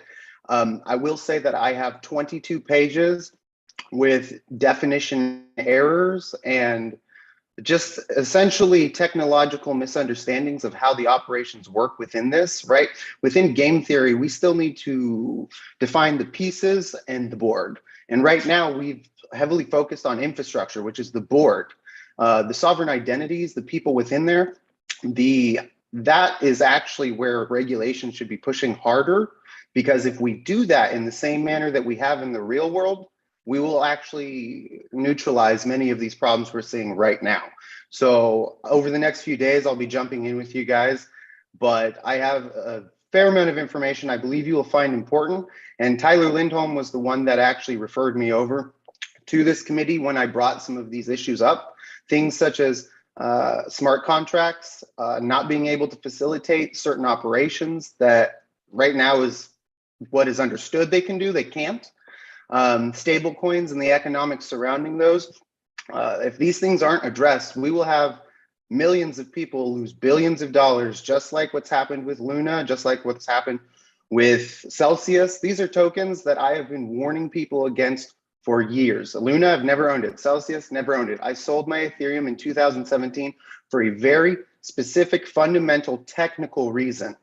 So if we build on these things, we're going to collapse a lot of people, hurt a lot of people, and set back this entire industry. And I know this sounds very polarizing and end of the world, but it is important that we do not build on a foundation that is technologically flawed, or else we're going to end up like an ecosystem. If a single tree versus a forest, Ethereum is a single tree, and all these projects being built on it, if it collapses, that homogeneous chain will collapse everything else. We need to build heterogeneous frameworks that handle heterogeneous data, because people are humans. We have different data sets and attributes. We are not oil that needs to be passed through pipes and everybody's the same. So there's a lot of things I will want to bring up in the next few days, but I'm done. I know you guys wanted to be fast, but this is important. Thank you, Mr. Co-Chairman. Thank you. And we really appreciate having you and appreciate your input and insight into this. One thing that might be helpful, if you do have something that you could send us that we could take a look at as well as participating in the public comments, because if you said you had around 23 pages, obviously it'll be a challenge to get through all of that during public comments over the next couple of days. But we do want to understand. The other possibility is offline. We can get together and just have a much more relaxed conversation when we're not in a formal committee setting. I'd be happy to set up a Zoom with you at some point and other members of the committee to have that out as well. But please do continue to chime in and bring specific concerns to what we're talking about. So thanks for your participation. One quick thing, I did provide documentation to Emily, but it was late, so that's my fault. But it has visuals, it has specific definitions, things that I will definitely be bringing to the meetings if I can just pop them up and email them to anybody who is interested.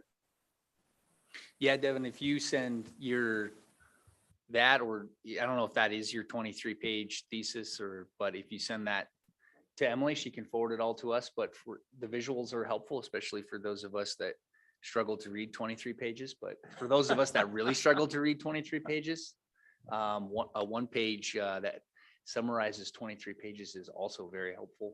But we really appreciate you and your work, and we will look at it. Thank you. Thank you. And it's not 23 pages of writing of issues here. It's 23 pages of the bill that have errors of the 69 that are proposed. Oh, even better, even easier to digest. Thank you. Do we have additional public comment? Great. We'll close public comment. We'll take a break and we'll be back at 10:15.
All right, committee, welcome back. I was allowed you just a couple more minutes there because I know we had a really good first start and everyone had to refill their coffees and get settled back in for some more exciting times. So next we have our special purpose depository institutions. We're going to dive deeper into that. We did hear some updates across the various between the Division of Banking and Senator Lummis's office touched on it, but now we're going to dive deeper into that, and we will take specific updates from our actually we're taking specific. We already heard from our Division of Banking. I'll ask you real quick though if you have anything else that you want to. Okay. Yeah, we can hit them at the end too. We can always circle back. I just know that you have a schedule that's causing you to leave us, so no worries. Okay, so then let's go to our banks. We've got Online. yeah, Mr. Chairman, I think they're all, I don't know if they're all online. Do we have anyone in the room that is a Speedy Bank? Speedy Banks. Nope, so they're all online. Okay, excellent. Okay, Speedy Banks online. We've got, Who do we have in the room? you've got the list here. So we've got Ms. Long on behalf of Custodia, Mr. Dever on behalf of Commercium, Ms. Fellows on behalf of Bankwise. Sanket is here, I think, on behalf of Synapse. Yes, there he is. Perfect. And yep, that's what we've got queued All up. right, great. Ms. Long, do you want to tee us off with Custodia? Yes, Mr. Chairman, thank you. What would you like us to answer? Well, so right now we are, we're just searching from an update from each of you regarding, to the extent you all feel comfortable, of course, sharing information with us. But we just want to know where you're at, where you're at in your journey, where you have left to go, what you might see from a policy standpoint that we can do at this stage to help you into the next level. And anything else you find helpful, Ms. Long? Mr. Chairman, just Okay. briefly, as, and Ms. Long and everyone else, as you're going into it, Mr. Co-Chairman, we really haven't had any deep dive updates with everyone yet. So getting an update on where everyone is in the process and what you're looking forward to, kind of what the next steps are. But what we haven't checked in on is also the any challenges, anything that we can be doing as the state of Wyoming to help succeed or achieve or overcome those challenges. I think that's something specifically we'd also like to hear as we now have actual charters on the ground that have been granted. We're kind of looking for that deep update. Thank you, Mr. Chairman. Go ahead, Ms. Long. Okay, thank you, Mr. Chairman. Custodia is the second SPDI bank in Wyoming to receive our charter, and that was received in October 2020. We submitted our business plan to the Kansas City Federal Reserve in May 2020, so more than 2 years ago, and submitted our application for a master account to the Kansas City Federal Reserve in October 2020. At the time, the application for a Federal Reserve master account had on the face of it the following words: processing time may take 5 to 7 business days. It is now 19 months and counting, almost 20 months since we applied, and we have heard no response, nor do we have a timeline or an understanding of the process for a response. Custodia also applied to become a Fed member bank. To my knowledge, Custodia is the only bank that has a novel charter that has ever done so. The impact of that is that it would make Custodia directly regulated by the Federal Reserve should our application for membership be accepted. And as a result, it takes off the table one of the concerns that some have raised with the Wyoming Speedy Charter, which is that it would not be federally regulated. That is not required. As you know, under the Speedy law, FDIC insurance is optional, and application to become a Fed member bank is also optional. Custodia did go through the FDIC insurance application process. For the draft application process, the FDIC has a draft application process. And the answer that we received is essentially what we expected, that the FDIC in general is not interested in insuring banks that are involved with digital assets. And as a result of completing that process, we elected not to formally apply for FDIC insurance. Again, we knew going in that was likely going to be the case. If you think back to the legislative history of the Wyoming Speedy Charter, it is the reason why an uninsured charter was created in the first place is because of an understanding that the FDIC had a challenge with insuring banks that are involved in digital assets. Custodia itself is a business-only bank. Our business plan is not designed to serve consumers. It is designed to serve business customers. And as a result of being blocked from the Federal Reserve master account, to which all depository institutions are entitled, and the Federal Reserve has determined that we are a depository institution, and its determination is specific to Custodia, to be clear. It's not general to all Wyoming SPDIs. We are a depository institution. The statute is clear, and here we are. As a result, we have had to pivot, and we have a plan to open with a partner bank. That has cost us substantially in terms of delays, as well as cost regarding working with a partner bank, as opposed to being able to do what the statute permits, some would say requires, which is to be able to bank directly at the Federal Reserve itself. And as a result of not having a response from the Federal Reserve or having any time frame for a response, Custodia has been forced to pivot to work with a correspondent bank. I won't say anything more about the timing of our plans as a result of the pivot. Obviously, the timing has been impacted, shall we say.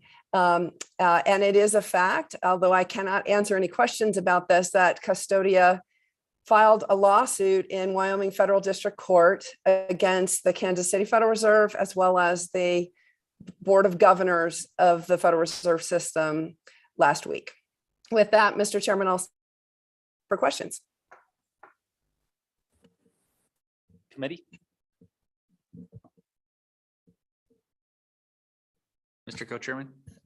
Thank you, Mr. Chairman. One other topic of interest that we've had discussion of was ABA routing numbers, and I think a discussion of that would potentially be useful. I know that there were challenges there. Could you provide us with an update? And I don't believe that falls into anything that you wouldn't want to talk about this time. If it does, then please feel free to withhold. Ms. Long? Sure. Thank you, Mr. Chairman. One of the things that is interesting about the banking industry is that the fox guards the hen house. And the industry itself is in control of a couple of different things, one of which is ABA routing numbers, which are required in order to be able to bank at the Federal Reserve.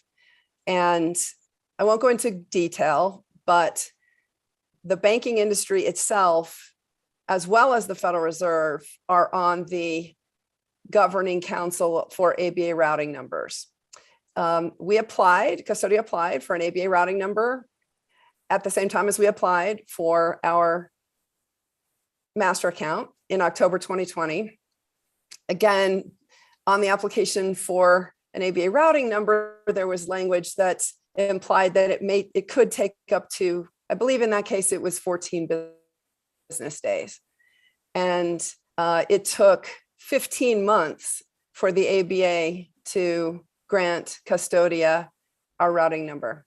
I understand Kraken Bank also has a routing number. This is publicly available information. And Kraken Bank got its charter about a month before Custodia and did not get its ABA routing number until a couple of months after Custodia, as my memory is correct.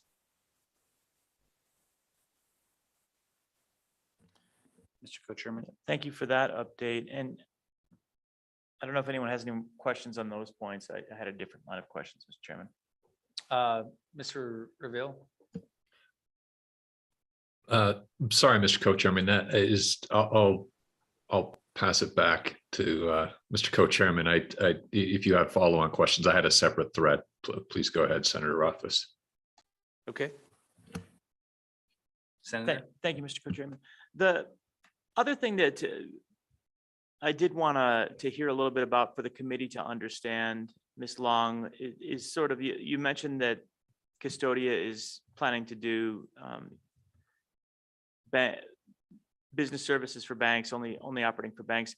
Could you provide just a little bit of a snapshot of what those services will eventually look like once we finally get through everything else? Ms. Long. Sure, Mr. Chairman, thank you. Just to clarify, we're only serving business customers. We're not just serving banks, but business customers. I misspoke. My apologies. So, Yeah, business customers. My apologies. No problem. Thank you, Mr. Chairman. And indeed, the distinction there is it's business entities of all types, including governments. It's really not consumers. There's a big difference in the compliance requirements between serving consumers and serving businesses in the banking industry.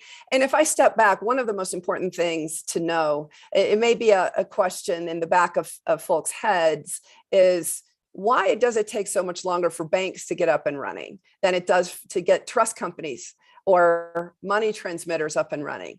And the answer is the compliance requirements are far higher than they are for a bank than they are for non-banks. It shows up in capital requirements, which are a multiple of those required for trust companies. It shows up in the compliance requirements, the certificate of authority to operate that the commissioner was previously talking about is far higher standard for a bank than for a non-bank.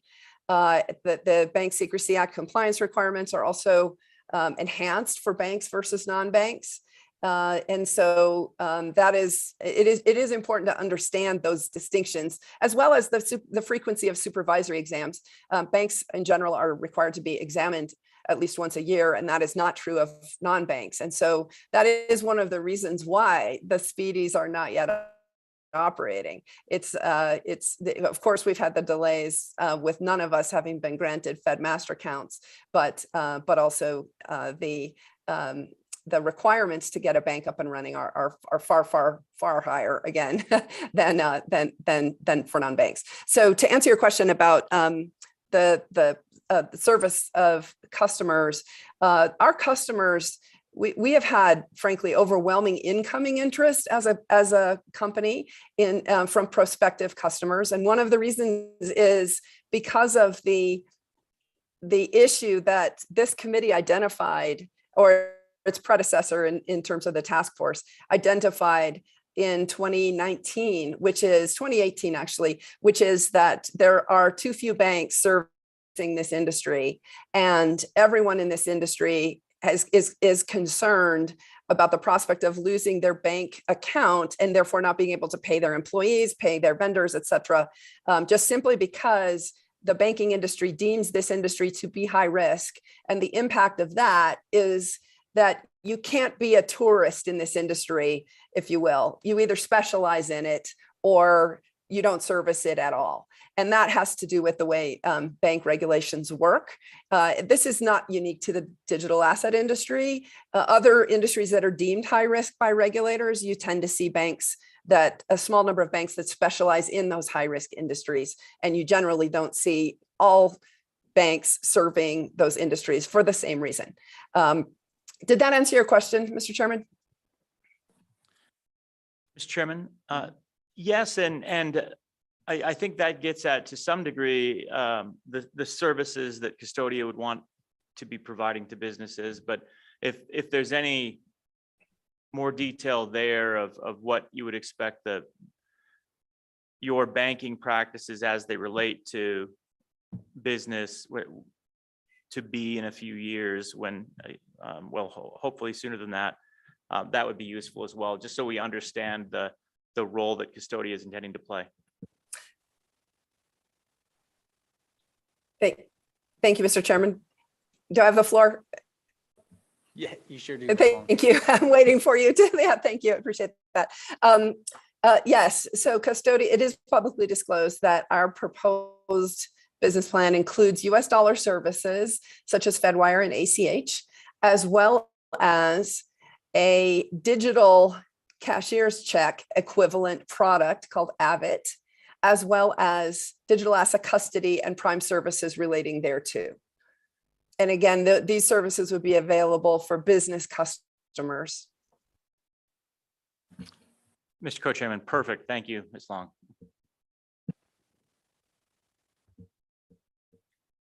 Ms. Long, anything else? Before we jump to maybe some of the other. Oh, yeah, Mr. Chairman, I see a hand up. Yeah, I'm sorry. Joel, go ahead. Yeah, thank you, Mr. Chairman. Ms. Long, there was a comment you made that I wanted to go back to where I thought I heard you say that the Fed had acknowledged that you were a valid depository institution. I just thought that I wanted to go back to that, and I'm not sure if there was some official announcement or recognition that they made, or if you could just help me understand that comment. Mr. Chairman. Go ahead, Ms. Long. Yeah. Yes, thank you, Mr. Revel. Yes, that is indeed the case. There is nothing that I can share publicly on that topic, but it has been publicly disclosed in the complaint that Custodia filed. And so I would refer you to that, which includes a reference to the official communication that Custodia received from the Federal Reserve Bank of Kansas City regarding its eligibility for a master account. Follow up, Mr. Chairman. Yeah. Yep, And thank you, Ms. Long. The follow-up question was, you mentioned that you're pivoting. So would a Speedy Bank need to work until you gain access to the Fed Master account? Does a Speedy Bank need to work with a partner bank in the same way that the custodians and exchanges are working with, for example, a Silvergate today? Is that the arrangement that is necessary for a Speedy to operate? Do I understand that correctly? Mr. Chairman? Yes, Mr. Revel, yes, indeed. The Speedy Bank, until it has a Fed Master account, does need a partner through whom to clear US dollar payments. Mm-hmm. And as a result, it is a similar arrangement. It's not exactly the same because a Speedy Bank is, after all, a depository institution. And it's not a non-bank, it is a bank.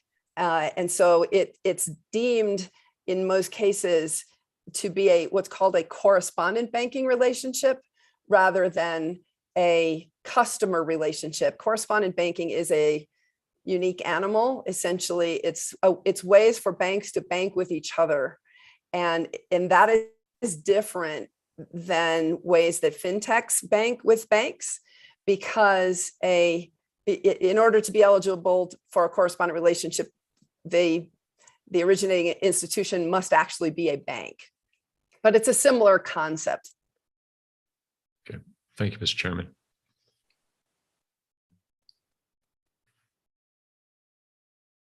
Great. Let's hear from some of our other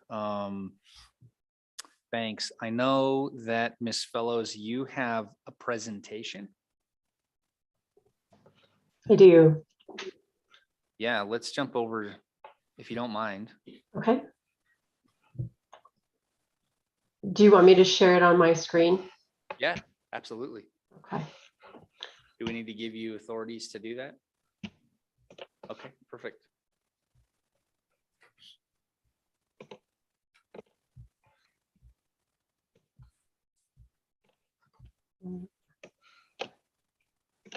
Okay.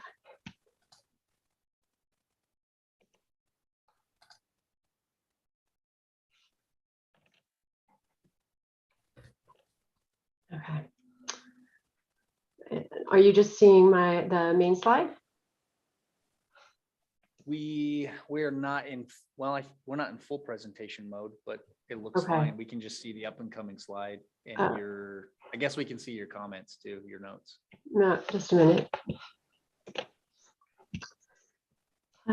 Shoot, sorry about It's that. helpful for us though. We can read it in advance of you. Right, then I don't have to be there. Okay. Mhm.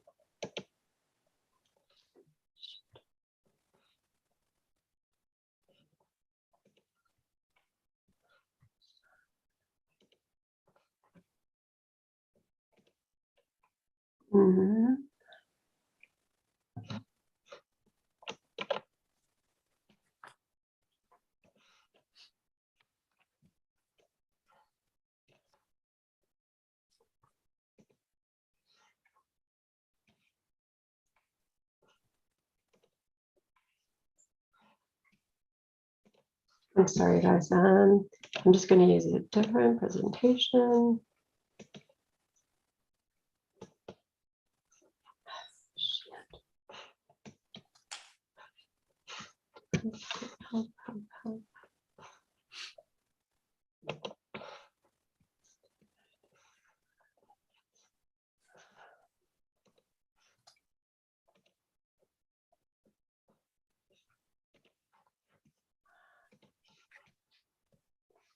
Did you know you created this presentation, Emily? I'm sorry. Oh, you are pulling it up. Okay. So the presentation, did it get provided to you guys? We do. Yes, we have the slides. So Okay. you're good. It's helpful if it's on the screen for those in the public who Yeah, might be yeah. viewing it. Okay. Perfect. That's it. All right. And we're on page 6. We're done. I'm just kidding. Yeah, we can see it, but we see the 6th slide. So we're so close. There we go. All right. Perfect. Okay. So thank you for your patience there. I am Julie Fellows, and thank you for your time this morning. I'm excited to present to you. And I am the co-founder and CEO of BankWise. Next slide. So I'm really excited about the work that you all have done in transforming digital finance. I think some of the information that has been provided today has been really illustrative of the amazing work and the foresight that you have used in creating what is becoming the transforming vehicle for digital finance. Next slide. So I really just want to let you know that we have gone through some rebranding, and Wyoming Deposit and Transfer, as you knew our name before, is now BankWise. And next slide. And what we are doing now, I know you wanted an update as to where we are on our path. And after our charter was granted, we have been engaging with different partners, and those include both eager customers as well as other partners. And so we've been creating those relationships. We are actively involved in our capital raise, and we will be closing that round soon. And we're excited to really be expanding our team, building out the broader team of professionals for different departments, and as well as building out those operational processes, all the policies and procedures that have been mentioned a couple of times this morning that are necessary for us to be able to operate in a safe and sound manner. And finally, to be able to open and receive our certificate of authority. Next slide. This is really how we are revolutionizing financial services and being that entity that is the safe on and off ramp for a broad range of digital assets and providing that qualified custodian, which is so important today as we're seeing a lot of problems in the industry. And I think that the fact that you have created this framework of smart regulation that helps to ensure safe and sound operations, but still enables this transformation in the industry is really profound, and we're excited to open. So last slide is I will take questions. Questions? Committee Representative Western? No? Mr. Co-Chairman? Thank you so much, Julie, for that presentation and background. A couple of questions that we get asked a lot is kind of what the Wyoming presence is, how many employees do you project having here and elsewhere? I saw that team build out was the next phase that you're going to get to. So can you kind of paint us a picture of where you'd like to be about a year from now or so, once you're hopefully clicking on that open point that was on your presentation? Sure. And some of this depends too on, well, our MVP stage is our basic services. And so we would be hiring a team primarily in Wyoming is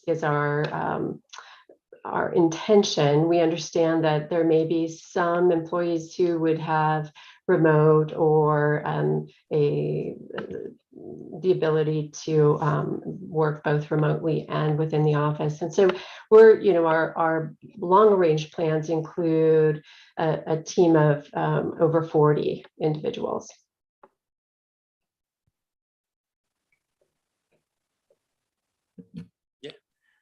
Thank you. That's useful to know and understand. The other line of questions was one similar to what we were discussing before about problems and challenges and anything that we should be looking at that you're experiencing and you want to make sure it's on our radar. You probably are having some similar problems to what we heard from custodian Ms. Long, but is there anything there that you'd want to emphasize or anything else that we haven't heard about that we should be aware of and hopefully trying to resolve? Ms. Fellows? I don't think a special problem. I guess I would say that there is, I would say maybe, I think it's becoming more well-known, just the thought and precision that went into developing the SPDI, and the fact that we do have the legal authority to conduct banking activities. I do think there's still maybe some confusion out there in the industry as to just all the benefits of a SPDI. I'm not sure that that's your work to do, but I would say that that is something that we've noticed. Thank you for that. Thank you, Mr. Chairman. All right, great. Thanks, Ms. Fellows, for the update. I think, what's extremely helpful as we talked about putting this topic together in general is that because there's been such a delay on no fault of any of your own and no fault of the state of Wyoming, but rather with our federal partners on getting SPDI stood up, that part of at least my fear has been that the public in Wyoming has lost sight of exactly where you're at and that you actually exist. So literally just I think having, four SPDIs on the screen talking to us proves that it's real and that Wyoming's work did produce something. One other quick follow-up. Yeah, go ahead. One other quick follow-up, Ms. Fellows.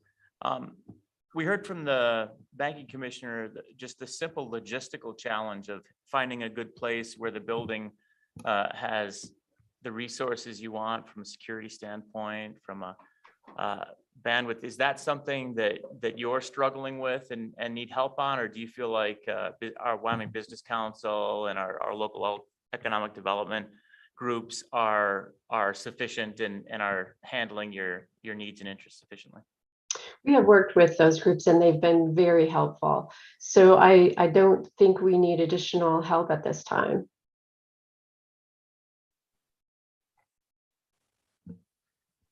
Great. How about we jump to Mr. Deaver?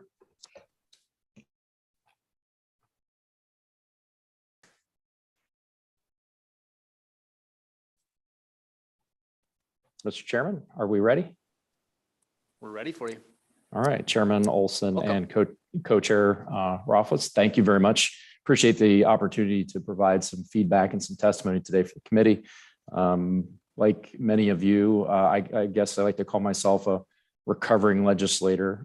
So bear with me with some of the formalities. But I wanted to thank you on behalf of the chairman of our board members, employees, for the opportunity to kind of give you some feedback on where we are today. My name is Jonathan Deaver. I'm the CEO of Commercium Financial. And unlike, I guess, two of my colleagues, I don't have a rebranding announcement today, but it is definitely my honor to give you kind of a brief overview. So kind of our core tenet, the way our team came together was really about compliance first. As a former legislator, regulator, attorney, a lot of problems that I think you've addressed succinctly and accurately over the last couple of years have been at the forefront of a lot of the banking pieces, but also the digital asset space. And so our team is really focused on that compliance-driven approach. We are located in Cheyenne and we are aggressively hiring. I think we're at 14 or 15 and the vast majority of our team is either in Cheyenne or relocating presently. So we intend on probably scaling to 30 to 40 within the next year. And our office is downtown. I would kind of dovetail nicely into what Ms. Long and Ms. Fellows had indicated that the community has been extremely open and welcoming to the team and to what we're working on. We found that finding opportunities for our folks to reside and our facilities was actually very easy to do in hindsight. So we're very appreciative for that. Our team has taken kind of a crawl, walk, run approach to the development of our bank. And what we've done is really first look at the market and taken a compliance first approach, and then looking to meet the needs of our customers, and have found that the division has been very welcoming and honest in their dealings, not only with us, but with the community as well, as we're kind of integrating these processes. I think one thing that's interesting about us that I'm not so sure about the others is that we're really less involved in the public blockchain. We're really working on a permission model on the back end, and like the others, we're business to business. And so because of those variables, our risk profile shifts more to reputational more so than operational, because we're in that private sector. And so there's a couple of takeaways I think that would be helpful for us. So our business model is very similar in some respects to others, in that we are looking for that Fed master account. We've made our application. We've made our application for the ABA routing number. And so ACH, those types of banking products are core to what we will be doing as well. But we're a little bit different in that we're focusing on tokenization. So I think some of the earlier testimony had indicated some clarity on the types of tokens and what those mean. And Chris Land, and I know the senator, are diligently working on their version. But I look forward to the committee's work as we kind of discuss those. So I don't really have that much more to update you on. I know I wanted to keep this brief to be respectful of your time, but be more than happy to take any questions the committee may have. No, it's absolutely perfect, Mr. Co-Chairman. Yeah, absolutely. Thank you, Mr. Deaver. And yeah, perfect background. I'm very happy to hear of your engagement in Cheyenne and the fact that you're already have jobs on the ground and rapidly growing in that space. So that's what we like to hear. With regard to your last comment, though, about tokenization and our definitional work on digital assets, I'd just like to invite you to stay heavily engaged. If this is a space you're going to be dealing in, then we'd love to hear from you as a stakeholder to make sure that we're getting our definitions in an appropriate, nuanced way. Again, working with Senator Lummis's office on the national legislation, just trying to craft this rather tricky but incredibly important aspect of the legislative framework, which is that definition. And with your experience as a legislator, it sounds like you're very familiar with the importance of getting those definitions right. Mr. Chairman, Mr. Co-Chairman, thank you.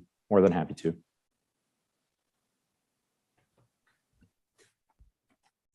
Unfortunately, some of us aren't recovering legislators just yet. We're We're aspiring and working towards retirement each day. I understand. Well, I still am trying to check the box on all 5 of the top terrible professions, right? So recovering attorney, recovering legislator / politician. I've had a couple of used cars, so I've successfully sold those. Now I'm officially the CEO of a bank. So the only thing I need to do is become a lobbyist, and I think I've done them all. So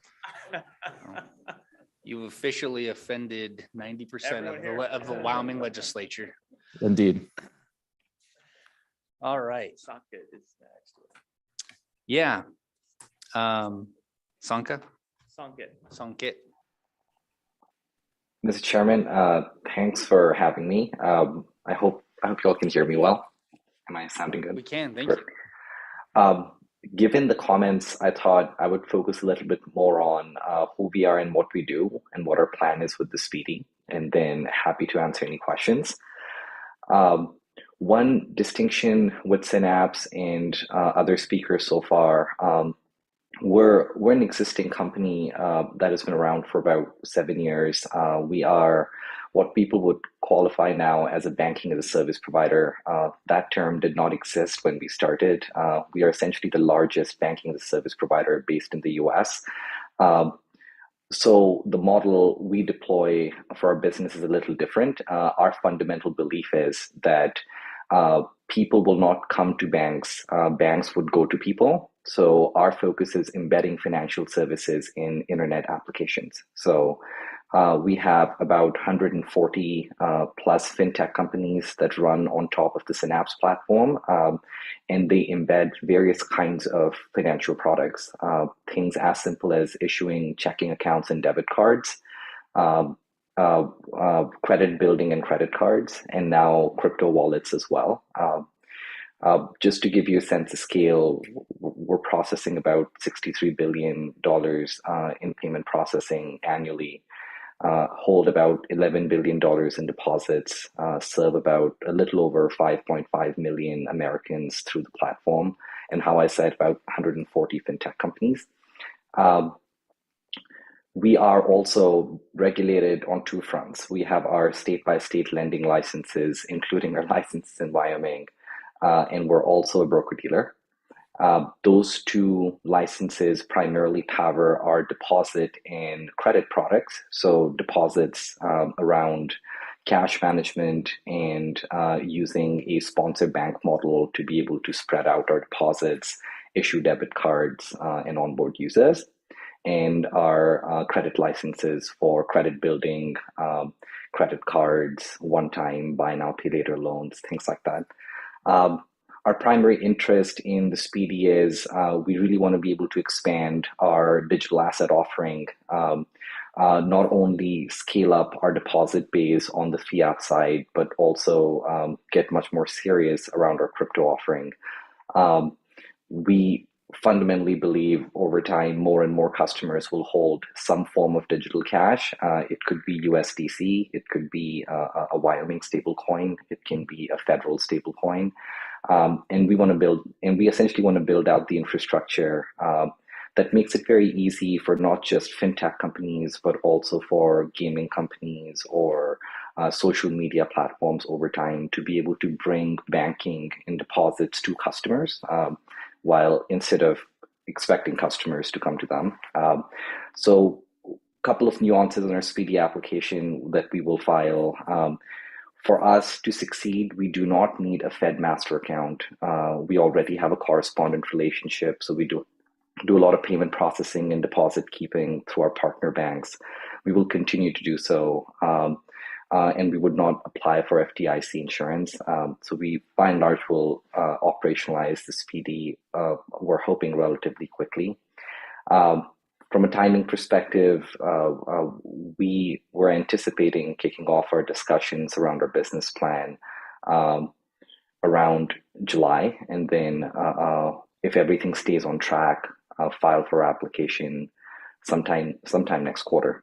So I'll pause there and see if there are any questions.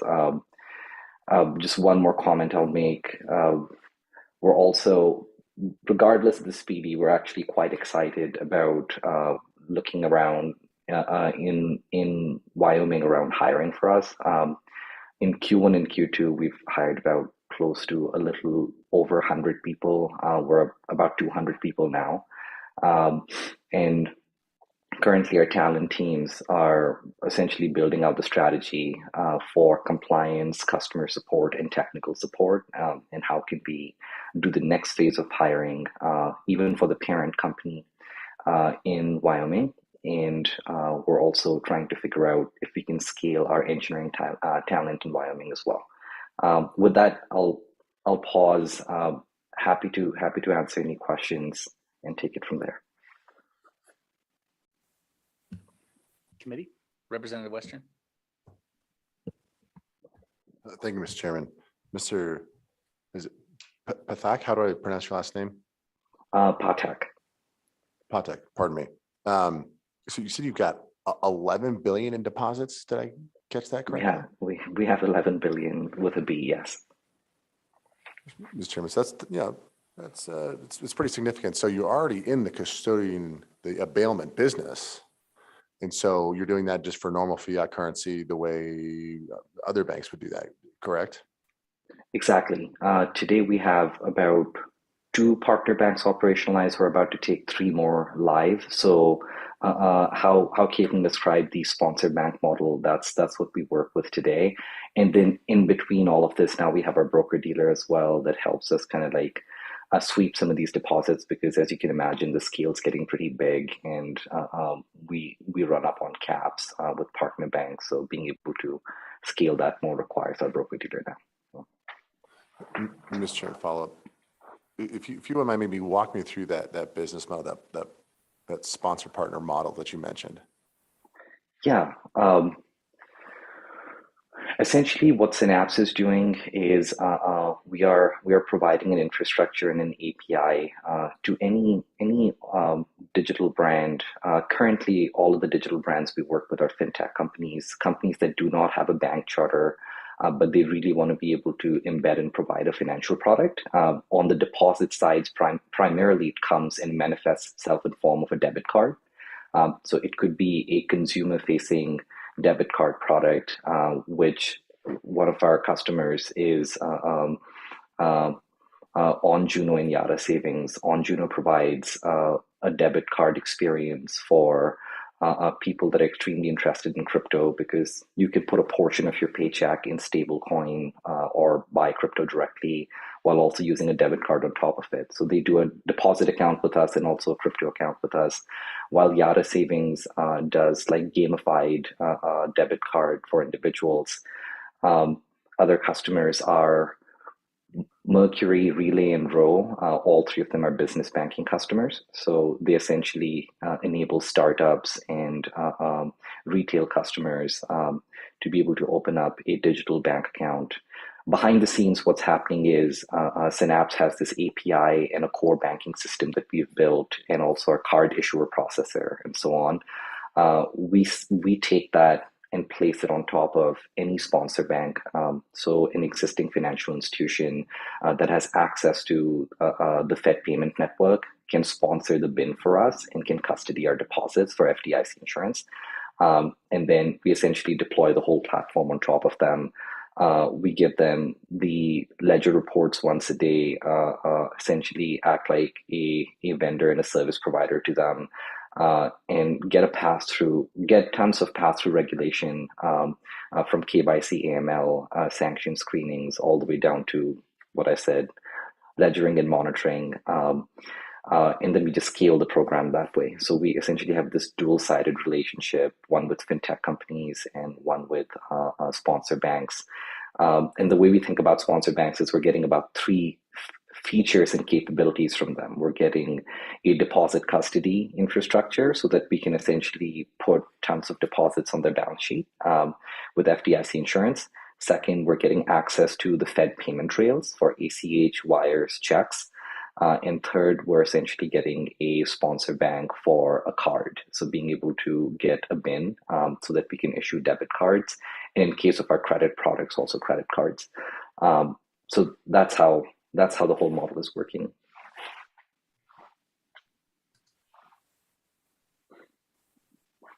Mr. Co-Chairman, and I'm not terribly good at math, but if I'm at least close in my math, Synapse is $11 billion in the state. If it were cut under our custodial bill in the state of Wyoming, held would be 22 million annually to the state of Wyoming.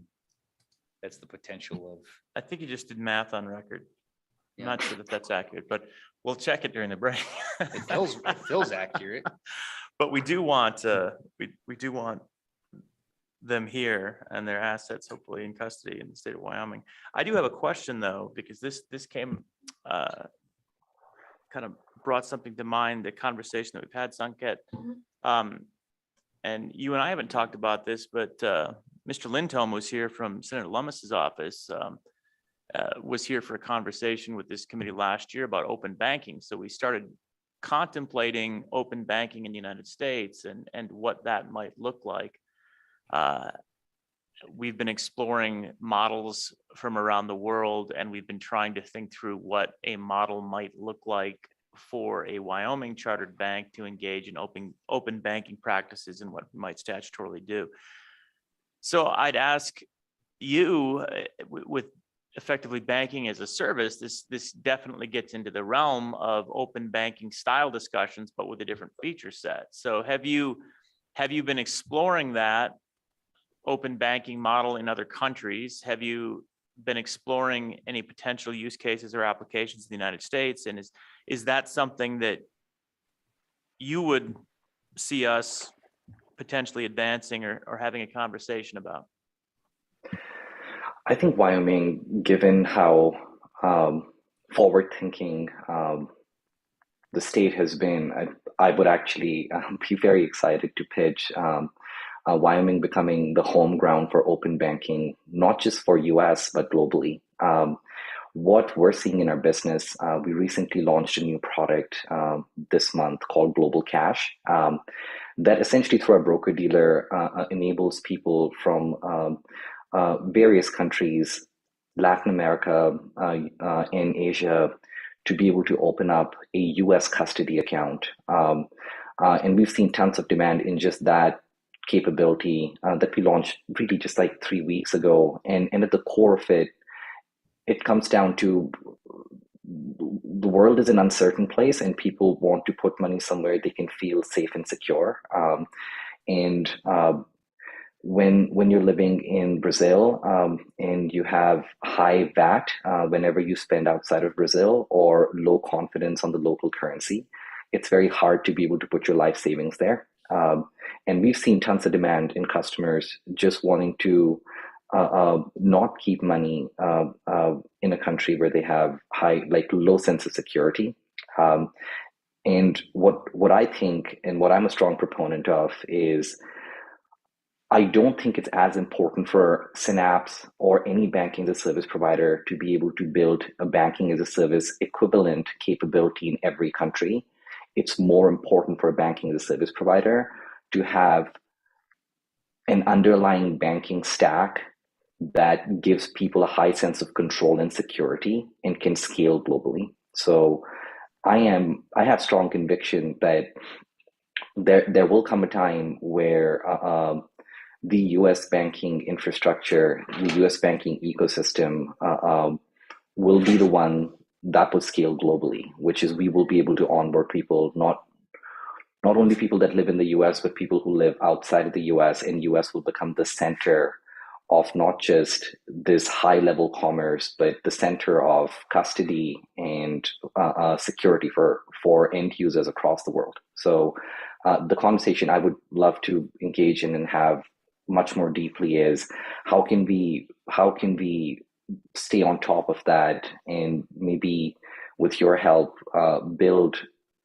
the home of this whole global cash frontier in Wyoming so that we can scale this product and capability not just to the folks that live in the US, but people who live outside of the US and are not getting access to adequate financial services for various reasons. Chairman, I hope that answers your question.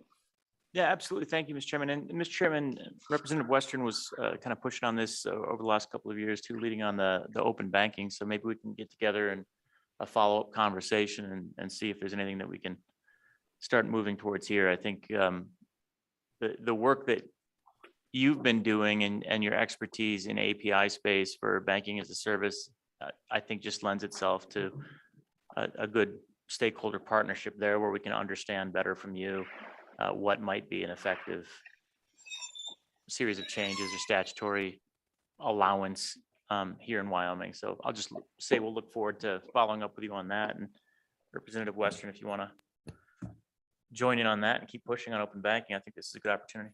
Absolutely. Committee, anything else? The only thing I have is before you leave, I think you have to prove to us that that drum set behind you is actually in fact a drum set. One day soon enough, I would love to do a live concert for everybody. All right. Maybe when we have more time. Well, we appreciate the update. Very exciting news on where everyone is at and where everyone is headed. I know there's obviously disheartening news as we're still working through with our federal partners, but hopeful that we'll get there in the end.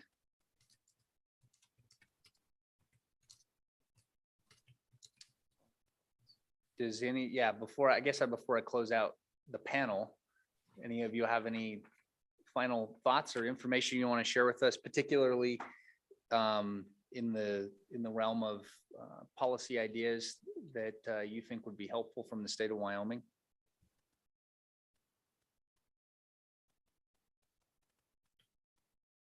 Nope. All right. Very good. All right.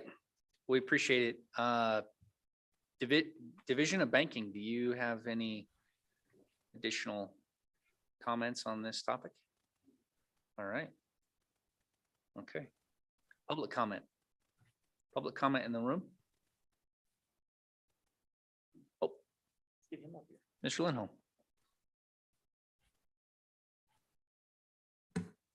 Mr. Chairman, if I could, I wanted to speak directly towards the ABA routing number issue that some of our special purpose depository institutions are starting to experience.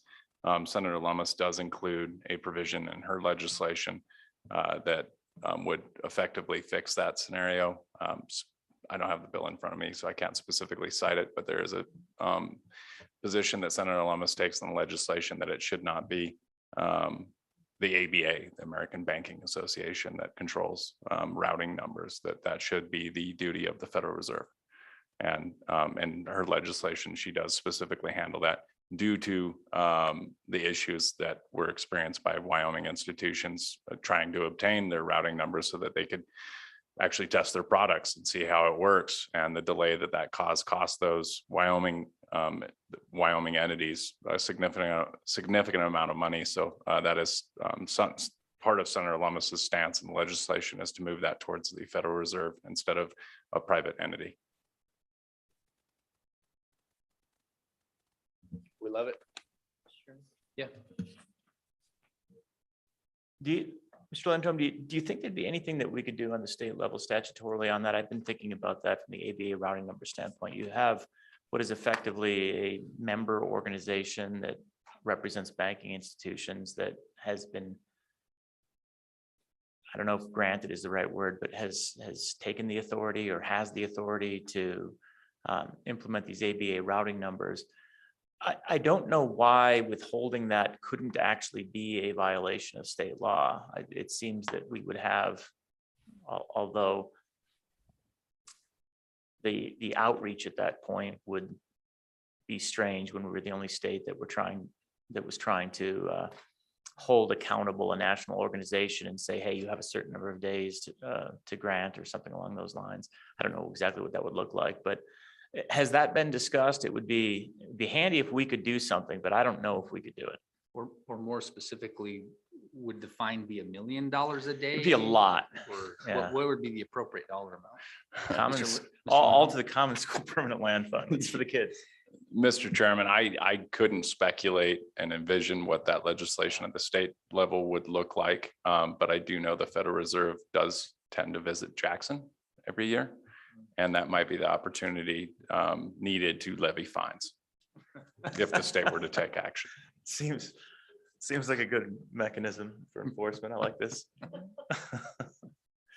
And Mr. Chairman, on a different topic for Mr. Lindholm while he's here, it doesn't seem like there's anything about open banking either way in the federal legislation that Senator Lummis is working on. Is that accurate? Correct, Mr. Chairman. Okay. And Mr. Chairman, follow up on that. Is this something that is just not deemed ripe at the federal level yet, and that's why it's not engaged? I mean, it seems to me that this is a great area for state innovation before we get out ahead of anything at the federal level. Is that kind of the tack that's being taken? Mr. Chairman, that is definitely Senator Lummis's stance in regards to open banking. Well, certainly respects the two-tier banking system. The bigger priority would be to ensure that states have at least equal opportunity. I would compare that to the true lender rule that shook out under the presidency of President Trump, and that was put in place by Brian Brooks of the OCC during his time there, and then was quickly overturned. Senator Lummis was one of the only Republicans to vote to overturn that, and it has to do with the OCC having a higher level of privilege to be able to export their interest rates across state lines, while state chartered institutions were not allowed or afforded the same opportunity because it was a different regulator. And so Senator Lummis's stance is to keep that two-tier banking system in place, but also while respecting states' rights, and that states do have the opportunity to move forward on something like open banking. And to, I guess, kind of comment on that open banking, if I could, Mr. Chairman, your committee has done a deep dive on that and looked at the different models.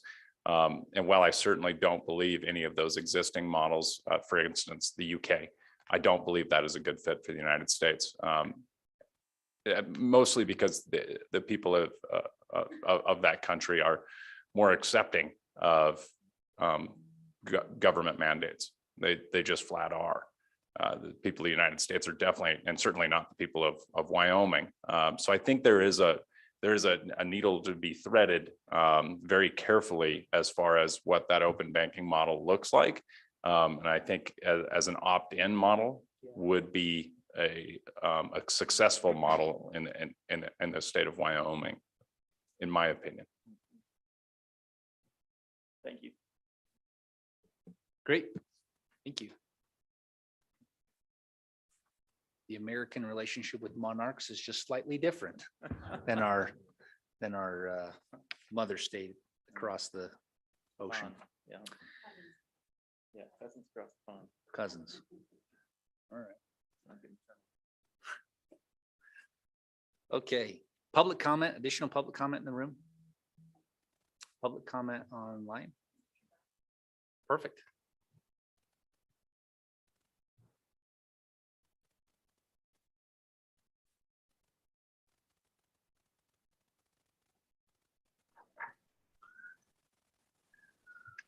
Hello. Welcome back. I'm happy to be back. It's always interesting listening in on these. Okay, so I'd like to introduce myself in regards to Wyoming. So I formed one of the very first DAOs as soon as you guys legalized it and recognized it as a business. I currently hold a C corporation and an S corporation and a nonprofit, all in Wyoming. The company is Fresh Credit. Now, what I'm hearing is everybody's concern in the industry who actually knows that this can become a globally scaled financial mechanism. Many people aren't voicing these concerns. Now, the ABA routing, the master accounts, the SPDI bank, all of these delays are because of a misalignment or just a misunderstanding in between. So they're not quickly or efficiently or being fluid in what we can do with each other. Now, if we look back in history, the first move towards open banking, real open banking, was when we decided to implement credit scores, not credit reports, but credit scores, because they removed the redlining and concerns of bias and allowed a very fluid market to grow. So when we look at DeFi and digital assets, I think we jumped too early because we are trying to define digital assets of products and services that have not even been proven to be used in an arena. So why don't we start with credit scores, implementing a security risk across all avenues? So implementing digital assets, right? Because this is about measuring the risk of digital assets in the hands of these users, not just sitting by themselves. So if we can do that and implement it into our current credit scoring model, we can create a sovereign pseudonymous, like a pseudo-anonymous financial identity that weaves in between, being that string. So institutions can quickly get up and running because they can prove that their user base has been properly KYC'd, AML. All of this information is already included into a financial passport. This is their digital credit report. Now, we have already gotten an LOI from nation states. This is a project I've been building out for 2 years quietly, not involving anybody, because it's about function and fundamentals, not hype and marketing. And so what I did first is lay the groundwork in Wyoming. I got the proper company set up, and then I filed the patents and the trademarks, and I got the proper people in place. And now coming out, all the problems that you guys are discussing on the table, we can figure out what these digital assets are, if they are securities or commodities, by their use case, not by us defining them futuristically what it's going to do, because it's not working right now. Right now, we have people wondering what NFTs, Web5, Web3, these definitions are actually more important than defining the law around them, because you can't define laws around pieces you don't even know what they do. So we have to go very back to the basics. Digital assets are easy to define when you use the proper mechanics. Now, if I have a car or a house, it makes sense to have a digital certificate because I can't put my car or my house in my pocket. But if I have a digital asset, that digital asset doesn't need another digital certificate. It is the entity. So that then is an actual description of a digital asset because the value is within that. Now, if it's a digital certificate of a physical object, that's not an asset. Like the actual underlying asset, which is what it's proving, is the asset. So we found a hammer and we started using the wrong side to hammer. That's all we did. We did this 9 years ago. We're still doing it right now.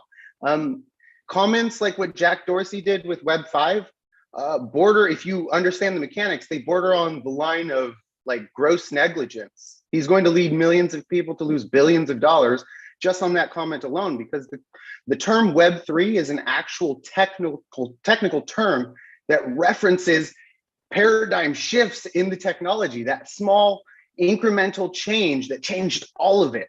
So just tacking on Web5 is like car dealerships running around saying they're selling, or auto dealers saying they're selling the new ambulance 350 or the fire truck 3000. You're just taking a very important term, throwing hype on it and destroying an industry. So we need definitions of the basic terms before we can even regulate all these cool products and services. And this open banking, that's the first part of this mechanism, is we need to define the people within the system as much as we need to define the system. Blockchain, digital assets, those all are the infrastructure. But there are people within that infrastructure that are not getting definitions, and they're running down roads, losing their life savings. It's insane to me. And I am one of those people who has actually had a run-in with the Texas State SEC, and it was because of unclear definitions, and it ruined my reputation as someone in this industry who truly cares about what is happening. I just got a generalized cease and desist. And so I have taken it upon myself to address it directly and want to work with you guys and help define the proper mechanisms and things that are not just here to make money, but actually work for people. Because if it actually works, everybody makes money. And here, just in the United States, there are 30 million immigrants and Americans that are completely credit invisible, that represents an opportunity of $5.2 trillion for the state of Wyoming, because our Dow is running out of Wyoming. So those digital assets, that revenue of 5.2 trillion is based off of the current credit pull that we're doing in America right now. So that's just what we're doing. So these are things that we can get much. Mr. Chairman. Oh, I'm sorry. We have a- Mr. we Mr. just have a Stockett, question from the I panel. apologize for interrupting, but you said something interesting about, I said your company is Fresh Credit, is that correct? Yes, sir. And that you mentioned that it's a decentralized autonomous organization, is that correct? Parts of it, it's set up as a holding company because to run properly and scale, you need specific components. So we have the DAO, we have the nonprofit, and we have the technology company. So, Mr. Chairman, my question then is, you've chosen not to use the Wyoming's DAO statute, Decentralized Autonomous Organization statute. Can you tell us why you chose not to use our DAO statute to create a DAO? Is that, I did.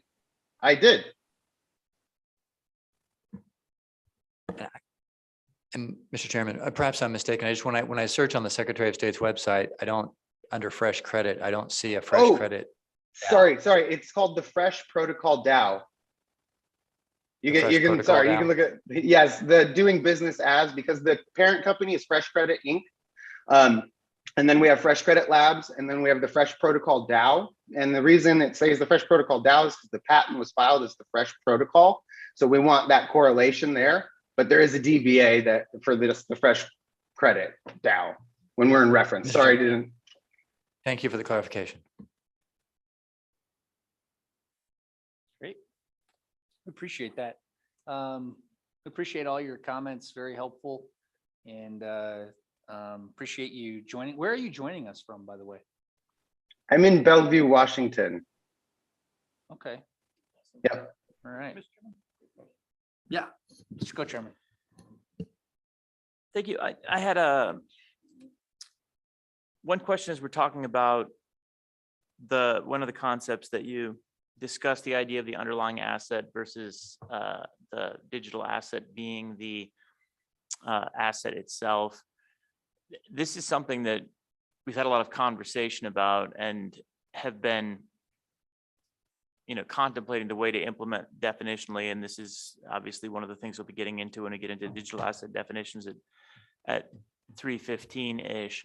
Have you seen any like papers, journal articles, anyone that has kind of put that thought together and then characterized it in a way that it would translate well to our definition discussion? I mean, it's exactly what we've been talking about, but we're exploring right now language that we can use and who's been writing about it. Have you seen anything that you found particularly compelling in that space? Is that for me? I'm just clarifying. Yes, I'm sorry. Okay, yes. All the questions. You can't tell, but I'm looking right at you. Okay. Yes. All the questions at this point would be for you. Okay, because you guys are calling me Mr. Chairman. I'm like, I am not the chairman. What's going on here? So That's just the protocol to go through the chairman. Understood. Yeah, so every time at these committee hearings, whenever you're asking for permission to speak, you go through the chairman. So you're actually having a conversation with the chairman, basically as the protocol in a legislative committee meeting, and that protocol helps in theory to minimize any side conversations or other challenges, or hopefully people are then nice to each other too. All those kinds of great things. But feel free to call me Grand Poobah as well. Yeah, we called him that earlier today, and he Grand Poobah, finds I it an got honor. you. Yeah, go ahead. Thank you guys so much for just taking an interest in seeing that these are important issues. When it comes to defining the digital asset space, there is someone I think that stands above the rest. And this isn't because, we get caught up in the prince of crypto, Vitalik, and these people and that person. But when we look at who started in this industry, we look at the actual developers, the first developers of Ethereum, the actual developers who wrote the code and built, that was Gavin Wood. But Gavin Wood was also part of enterprise configuration stacks, like tech stacks, that helped scale globally on the HTT protocol. So he understood economics, he understood the way things have to work within tech stacks. This is a human error. We have young people, young developers who only learned a language called Solidity, and they had to learn JavaScript to learn it. That was it. That was their whole take on technology. They didn't go and work for a company and learn these things that are important to scale. So many of the definitions you find are already foundationally, they're incorrect because they've been built on top of incorrect models. So essentially, the only people I would listen to for definitions are people that have had prior experience in tech, that maybe people say, oh, they're old school, they don't get it, it's the future. It's no, they understand enterprise network configuration stacks. And that is a very different beast than a monolithic structure. So a singular app you offer for a singular purpose. When something needs to obtain a heterogeneous framework, so data coming from all different directions, all sorts of different data, which is the human condition, then you can't build monolithic structures to do that. For instance, Bitcoin works because it is a monolithic security exchange of value. Those two things work together. But imagine if you went to a restaurant and every time the waiter asks you if you needed more water or how's your food, you had to pay a portion of your bill. That is the scalability of Ethereum right now, every single time. And layer twos don't help the problem. They actually just delay the inevitability. It's kind of like stacking more on top, but the foundation doesn't get any stronger. So when we encourage regulation to move forward on projects like with Ethereum, and this is probably the most unpopular opinion. If somebody sees it, I'm going to get crucified. But Ethereum will fail long term. It is a mathematical inevitability when you consider how it is built. Like, it's in the proofs.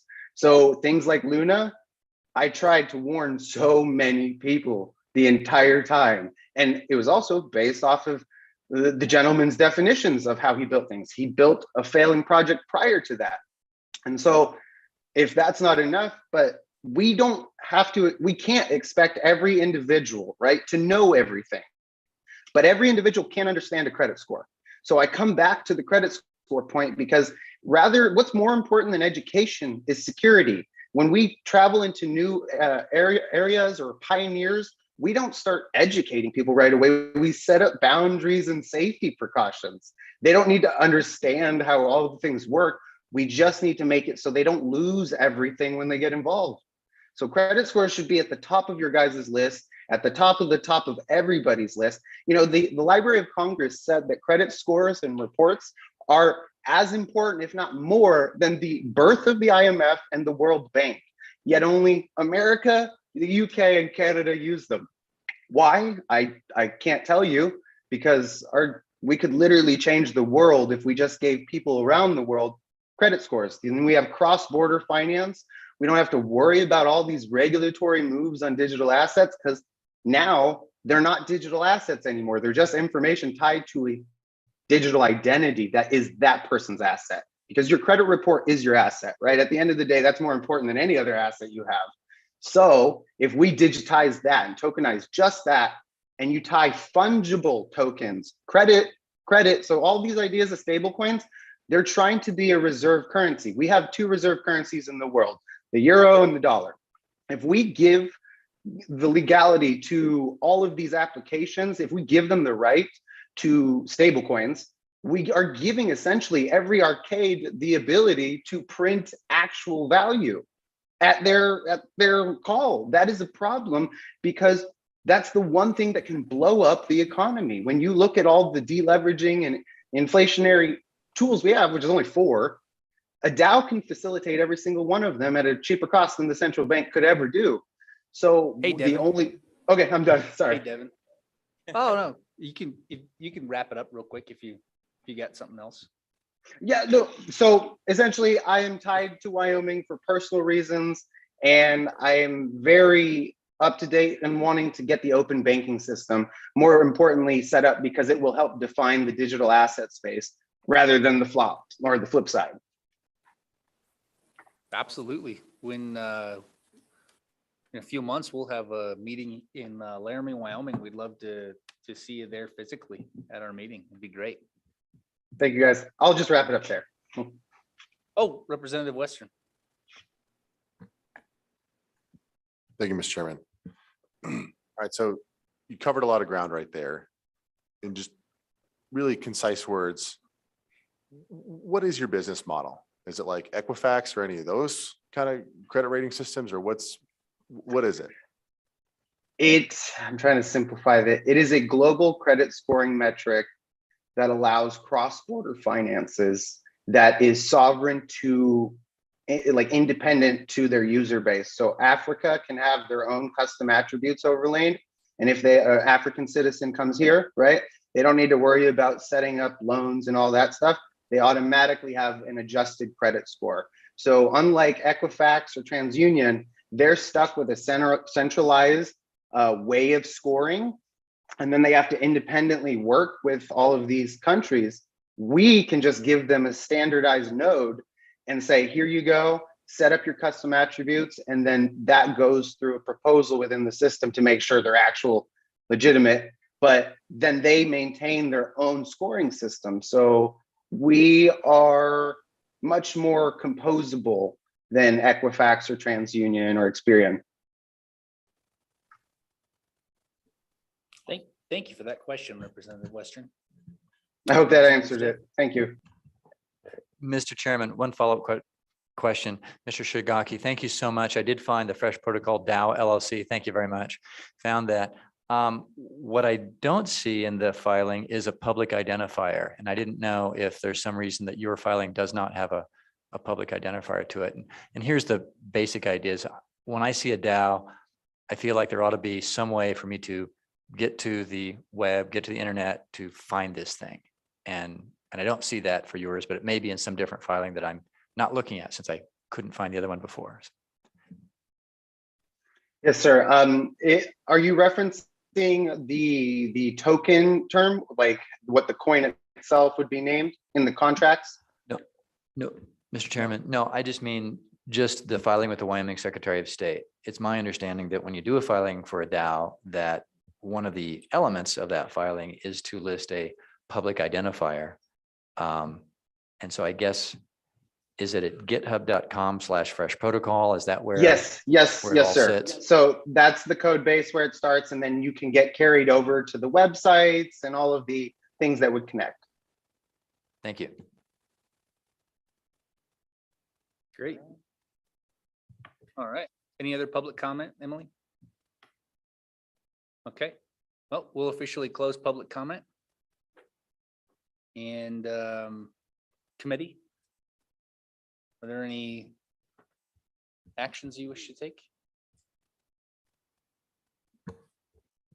Mr. Chairman, there are a couple of topics, but I was going to, you want me to bring those up now, or should I wait until that's available on, or the part of the agenda where it says for community directives? Well, that we're on that part for speedies, if you have anything under this speedies.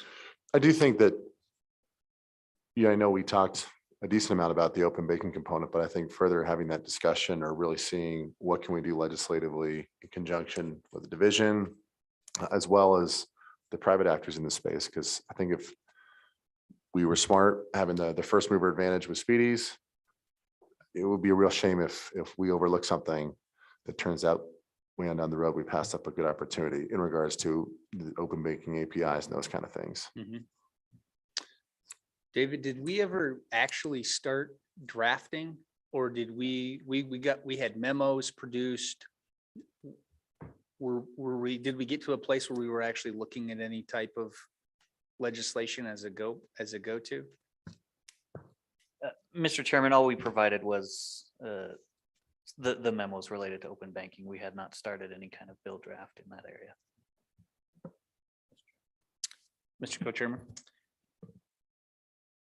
I think we can either dive in deep or have high level legislation on this, and maybe the best path forward in the near term would be to try and come up with an enabling bill that just clarified open banking accessibility allowance and figure out what that looks like rather than getting into the weeds. And I say that one of the concerns we had last year, everyone will recall, is we really need some consumer protection language in place better than what we have, which is nothing. And that was one of the concerns with having open banking. Can we get that piece of the puzzle in before we get to open banking? And I don't know if we need it as long as we're enabling as opposed to somehow explicitly providing direction. So maybe we can start going down that path, and maybe Representative Western wants to ride lead on that and try and get us a bill draft that isn't 90 pages, but maybe is on the order of the 4 to 5 page. Yeah, we do open banking here type bill. Yeah, Mr.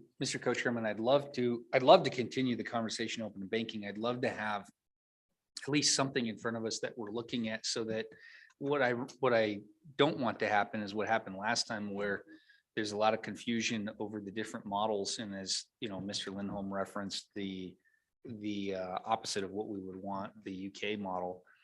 I just think the conversation from the public last time quickly went down the road of what things look like in UK and why we don't want it. And maybe that helped us to agree to it, but having legislation in front of us helps narrow that conversation to what actually works in Wyoming. Representative Western. Mr. Chairman, I would wholeheartedly agree. And I think also, I don't want to get bogged down on, obviously England's done a lot of stuff with open banking and kind of the traditional sense, but more so specifically, what I'm imagining is something that could be an opt-in, as Senator Rothfuss had mentioned. It's something specifically, obviously, if local community banks want to get involved, that's great.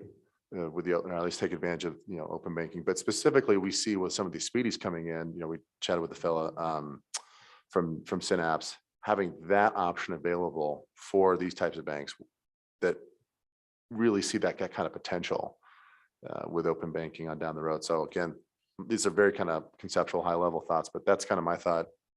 And Mr. Hopkinson is some kind of legislation enabling these specific types of banks to take advantage of this, and not so much like turning back on the banks we have here and saying, hey, you need to do this, versus saying the incoming and the new speeding saying, hey, we now have this legislation, you can opt in, obviously in conjunction with the division on and any kind of consumer protections that we need to tack on there as well. Yeah, and with it being opt-in, the issue of whether the technology exists or not for the bank, or whether they even have access to it or utilize it, is kind of moot. If you want it, go get it, develop it.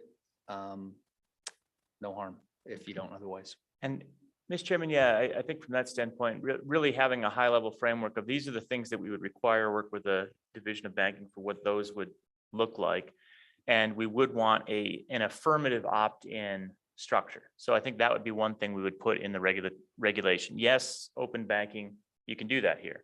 If you're going to engage in open banking practices, then we have some shalls, where one of those shalls is you shall require an opt-in model that allows for a clear opt-out, those kinds of good governance, consumer protections kind of thing that make it very clear that there will be no sharing of your data beyond what is currently required unless you affirmatively opt in. And there's good language that seems unrelated, but we had a nice informed consent statute in that Genetic Information Privacy Act. Yes. It was really well written. So honestly, that's that might be a good copy paste, because I think that was well done. So getting some very vigorous twice well opt-in, opt-out.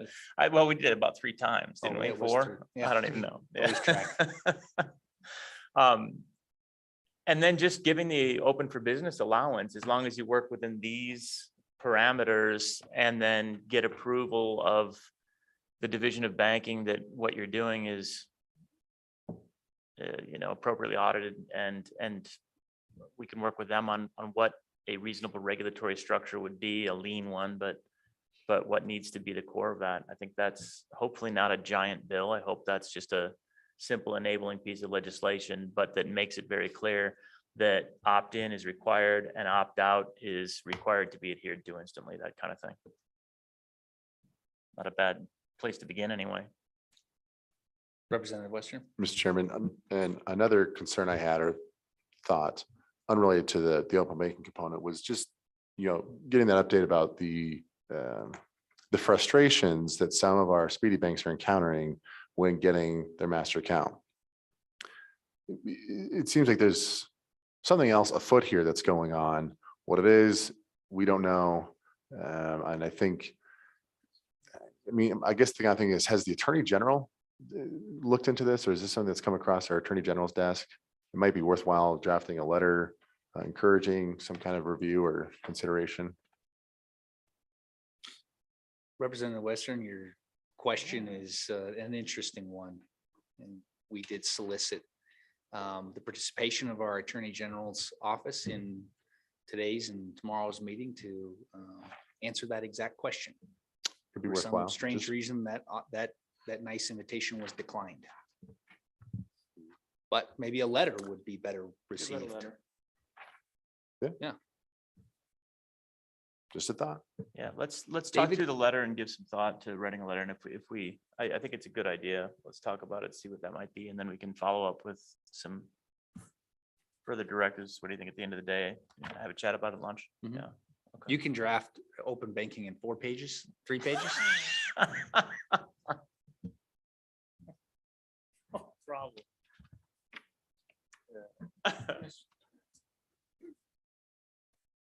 Senator Furphy.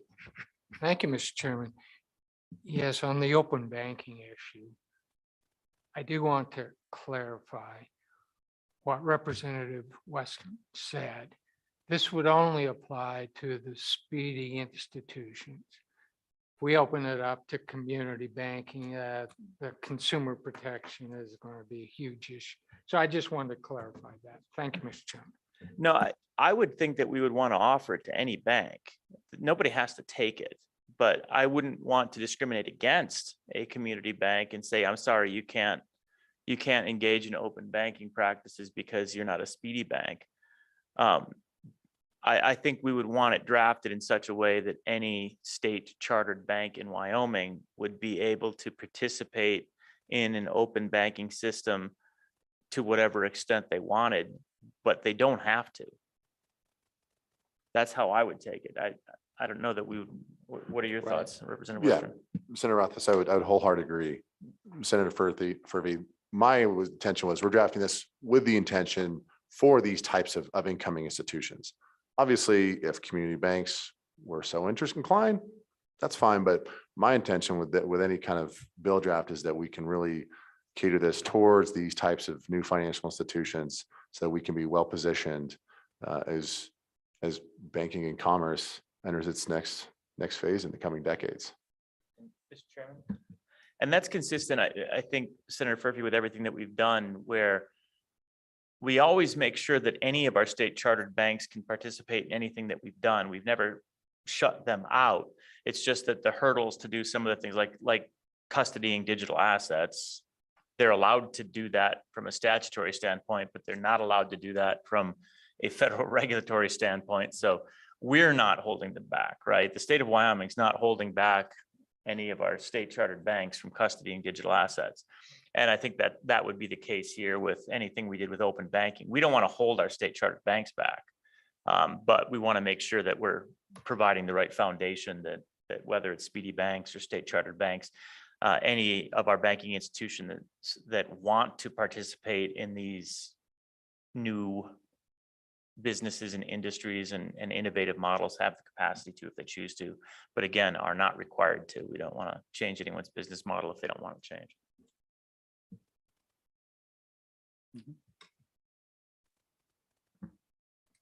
Is that clear, David?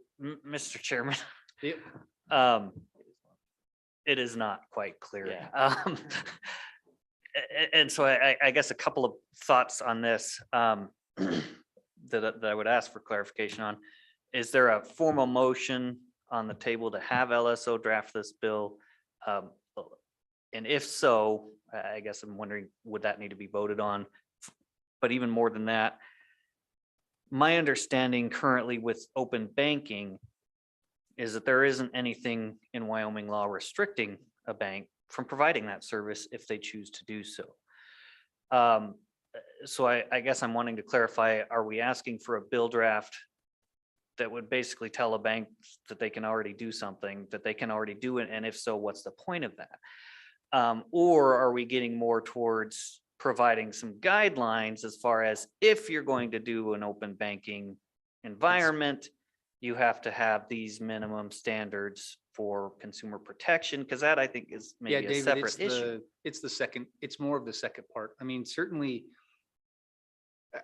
we definitely covered in our conversations previously that, you know, they could do it. And the question of whether the technology is even available to them. But I think, you know, co-chairman referenced this earlier, that it's definitely the second part of what you're saying, the consumer protection. And not, I mean, I think you could probably start to skin that cat in multiple ways, where you could draft 100 pages of consumer protection, or, you know, 10 pages, and just getting something in front of us so we can start to look at what does that framework look like? Absolutely.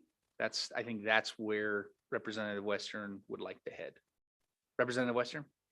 Mr. Chairman, that's 100%, absolutely. And I think, sure, yes, technically some of these institutions can do it right now, but given how financial institutions like to play things on the safe side, if we do have things in statute that do have these guidelines and sideboards, if they want to opt into these types of APIs and these programs, I think it sends the message, one, that we're friendly to these types of institutions, these types of businesses, saying, hey, we've already got regulation in the books to help you protect customers, all those kind of things. But also, again, the having things on the books is way better than a bank taking the initiative, doing something on their own. Something goes awry and they look around and say, all right, well, no statutes on the book. So this is kind of the Wild West, where I would much rather be proactive and working with, again, the synapses or any of these potential folks, and set up the sideboards. Right. Or even though basic statutory construction is, if you're not prohibited from doing it, you can do it. Time and time again, I watch agencies and industry come to a committee and testify, hey, we're just not really sure whether we can do that. And so I do think that what you're saying, Representative Western, is true. It opens the doors for industry around the world to say, okay, that is something we can do in Wyoming. So I think that first part, David, is probably still helpful, just to call it out. But the goal is to do something obviously more than just say you can do something that you can already do. Mr. Chairman. Mr. Chairman, I do think there's a lot of value to saying you can do it, even if you probably already could have done it. We've done that in other circumstances, and tried to clarify that bright line. And again, as we often say with a lot of the things that we've done, where, oh yeah, that was probably legal, and that was probably the way a court would interpret it. You can't raise capital to a probably legal, right? Your elevator pitch can't include, I've got this great idea, it's probably legal. That will not get you capital, right? A bright, shiny flag in statute that says you can open bank here. All right, that changes it. That makes it pretty clear, and that's going to be legal. And then building the regulatory framework around it, I think calling that out in the statute, where we'll set up some bright lines about opt-in and what best practices are. I think the Division of Banking probably already has an awful lot of consumer protection in place that they can just point to. But then there might be more to it, where we would want a provision in this enabling legislation and non-codified that says they'll, draft rules and regulations that facilitate this, so that our Division of Banking can spend some time thinking about what would need to be in place. And in that process of rulemaking, I think that will flesh out maybe even some more concerns for what would go into a next bill draft if we wanted to build this into the future. Maybe those questions come through in that process. So I think there's a lot of value to creating the framework now. All right. Senator Nethercutt. Mr. Chairman, thank you. What I would suggest right now is to ask Mr. Hopkinson if he feels comfortable with the direction the committee is taking, and what additional information he may want in light of this, or any specific instruction for who to engage with. I think I saw the banking commissioners, attorneys nodding their heads that they do have resources available for us to utilize when it comes to those consumer protection concerns. So I think that's encouraging. But I would just identify that my my concern for LSO and our work of this committee is that we are creating some of these regulations in law prior to hearing from our state chartered banks or the industry that would like them or needs them or is asking for them. And so potentially putting the cart before the horse, and just want to make sure we're not wasting efforts. But I do think that the bankers prefer to have express authority as opposed to interpreting statutory construction of having the authority without a prohibition.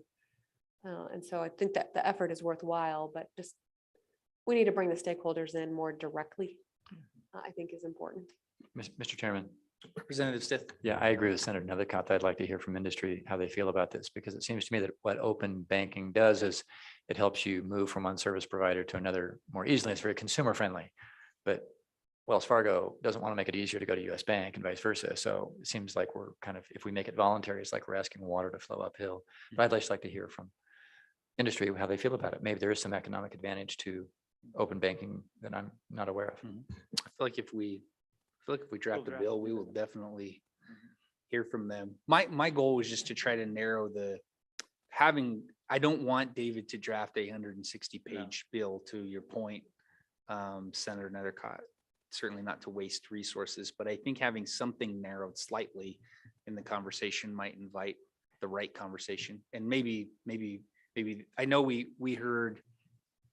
did hear from our industry under the memos, but again, my fear was that it wasn't narrowly tailored when we had that conversation. So maybe it'll be slightly different. David, do you feel like now you have sufficient information to tag team with the Division of Banking and draft something? Yep. They're sort of nodding. Oh, there's a lot of Well, we nodding. can- Okay. Representative Western, go ahead. Oh, why? Go ahead. Mr. Chairman, I'd like to formally make a motion for LSO to start drafting a bill, obviously in coordination with Division of Banking or whoever, to put out a good conceptual framework. I think in the event that this does go down the road of it's hundreds of pages long, maybe we should revisit it. But I think at least to get the ball rolling is a good start. So I'd like to make the motion. Mr. Chairman, I'll second, and if it's friendly, I think we should have Representative Western and anybody else interested to have a little drafting working group maybe as part of that. Give some flexibility to make that work as it needs to work. Senator.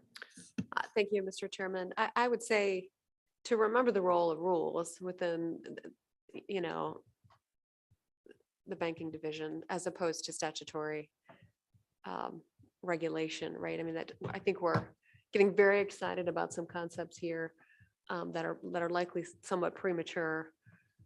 And so maybe we can ask the banking division to identify those rules and present them at our next meeting that they think would be applicable to an open banking piece, instead of maybe having LSO copy and paste haphazardly into this express authorization for open banking.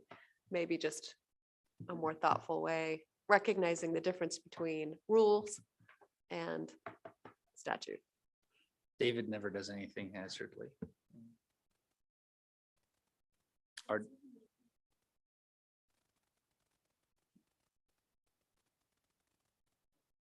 Yeah, come on up. Since you've been enlisted to our branch of government to draft legislation for us. To identify the rules currently in place that would be applicable to this option. Nick Roach, General Counsel of the Division of Banking. I have a slight concern, I guess, about the proposal from Senator Nethercott. We draft rules based on statutory authority to draft those rules. And so, as I understand the proposal, you're asking us to draft rules before there is a statute, or maybe I'm misunderstanding the proposal. No, I think it's starting to get kind of a little muddy, but what Co-Chairman Rothfuss had referenced earlier is that maybe, your role being pretty minimal in this, but that maybe, as a starting point, one, you could point to some easily identifiable consumer protection areas that we may be able to lift from here. That just saves David some work. And then Mr. Co-Chair. go ahead and clarify, Senator Nethercott. Yeah, the chairman is correct. It was my understanding from your head nod in the back of the room that there currently is consumer protection rules that would likely be applicable in this case. Is that correct? Mr. Chairman, Senator Nethercott, there are consumer protection rules that would probably have to be adapted for the particular case of sharing information with APIs. And there are also other resources available from other federal and state regulators that may be instructive that could be used. And we'd be happy to provide information based on our experience to LSO about those sorts of topics and that sort of information. And Mr. Co-Chairman, follow up. And isn't it true that as a result of those consumer protection concerns rules, that those would remain in rules moving forward, as opposed to putting these particular consumer protection concerns in statute, where the other consumer protection rules are rules? Whether the consumer protections are in statute or rule does vary. We think about our SPDI and digital custody statutes and rules. Some consumer protections are in the statute, some are created by rule. So there would probably be information from both statute and rule that we would be using to adapt for this situation, and whether for open banking to put the consumer protections in rule or statute, I think is your decision on whether you'd rather have us do that in rule or you want to do that in statute. I think what Senator Nethercott is concerned about is that there may be, you keep saying adapt some of your existing, regs to fit the framework and statute that we're contemplating. And what Senator Nethercott appears to be concerned about is that it may be superfluous, because if the regs actually cover what we want and the adaptation isn't very significant, then do we really need to do it? I think is her point. And if there's a quick or easy way for you to identify that when you're saying, okay, here's some sections that would be helpful for you, David, to model something after. But if it doesn't actually need adaptation and it would be applicable to the scenario as is, then we don't want to just copy and paste it over. That's I think the point, is that maybe we're going to maybe Senator Nethercott is suggesting that's really a starting point, is to see what you have that may actually already apply, unless you're already confident that it would require adaptation to the regs. And Mr. Co-Chairman, just to throw this out there for further clarification, the bill draft, this is not what I'm suggesting what the motion was, could say, Wyoming chartered banks are expressly authorized to participate in open banking. The Division of Banking is hereby ordered to draft rules accordingly, right? The bill draft could be that simple. It's not even a page, David.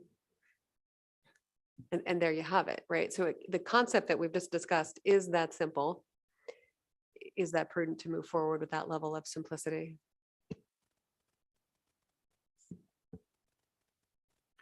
Senator Murphy. Thank you, Mr. Chairman. I think we're putting the Division of Banking in a very difficult situation. A lot of the consumer protection laws, the FDIC enforces, okay? They are not defined by the Division of Banking. So we're asking them to come up with consumer protection that they didn't create the rules on. It's a federal rule, and they're usually audited by FDIC.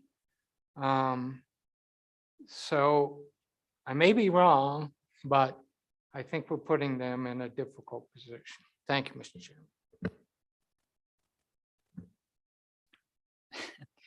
There's a few different questions and comments out here, so I'm going to try to respond to each of them, Mr. Chairman.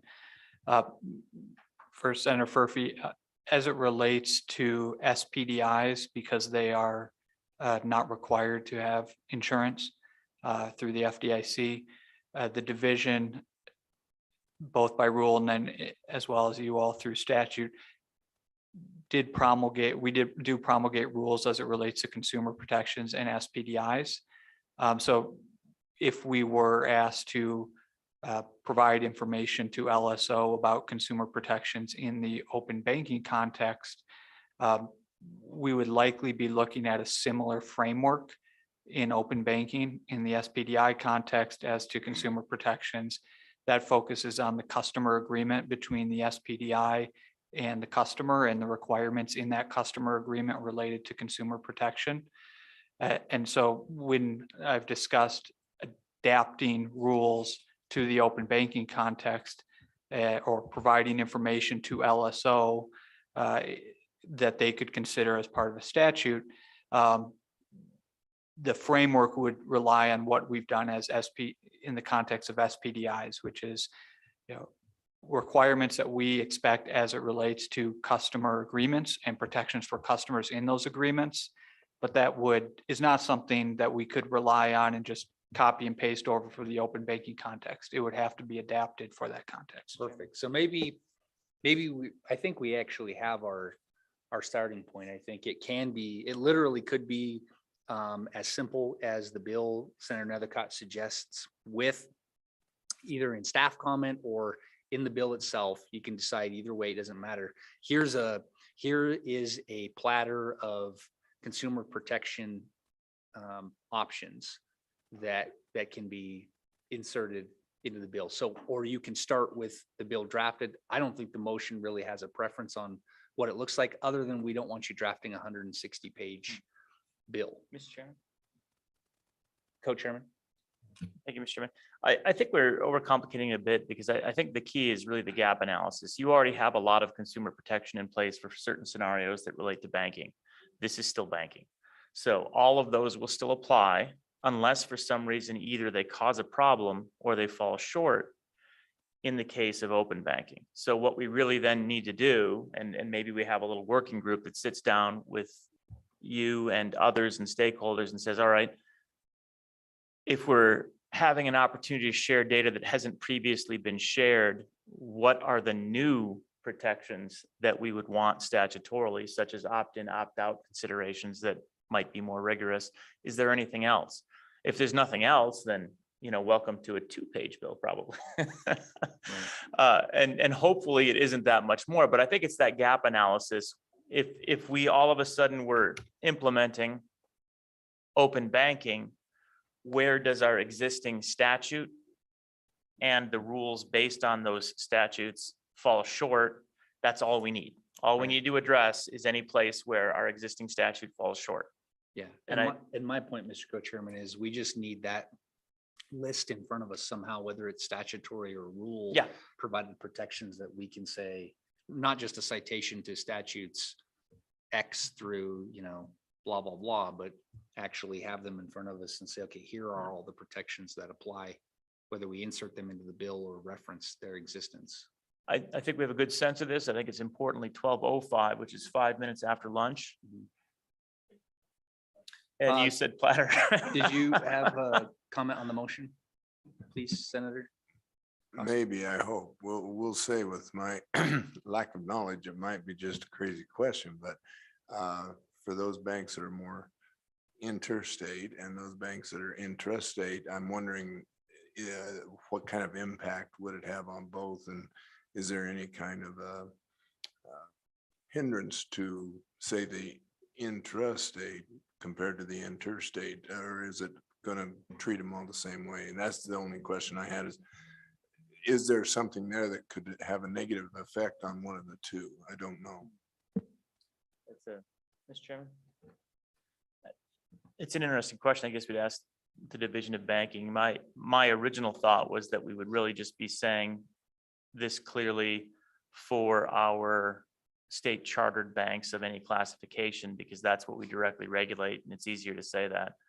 I guess we could explicitly say, and national chartered banks could do that in Wyoming also, but I don't know that I want to do that, because we don't have purview over them at this point in time.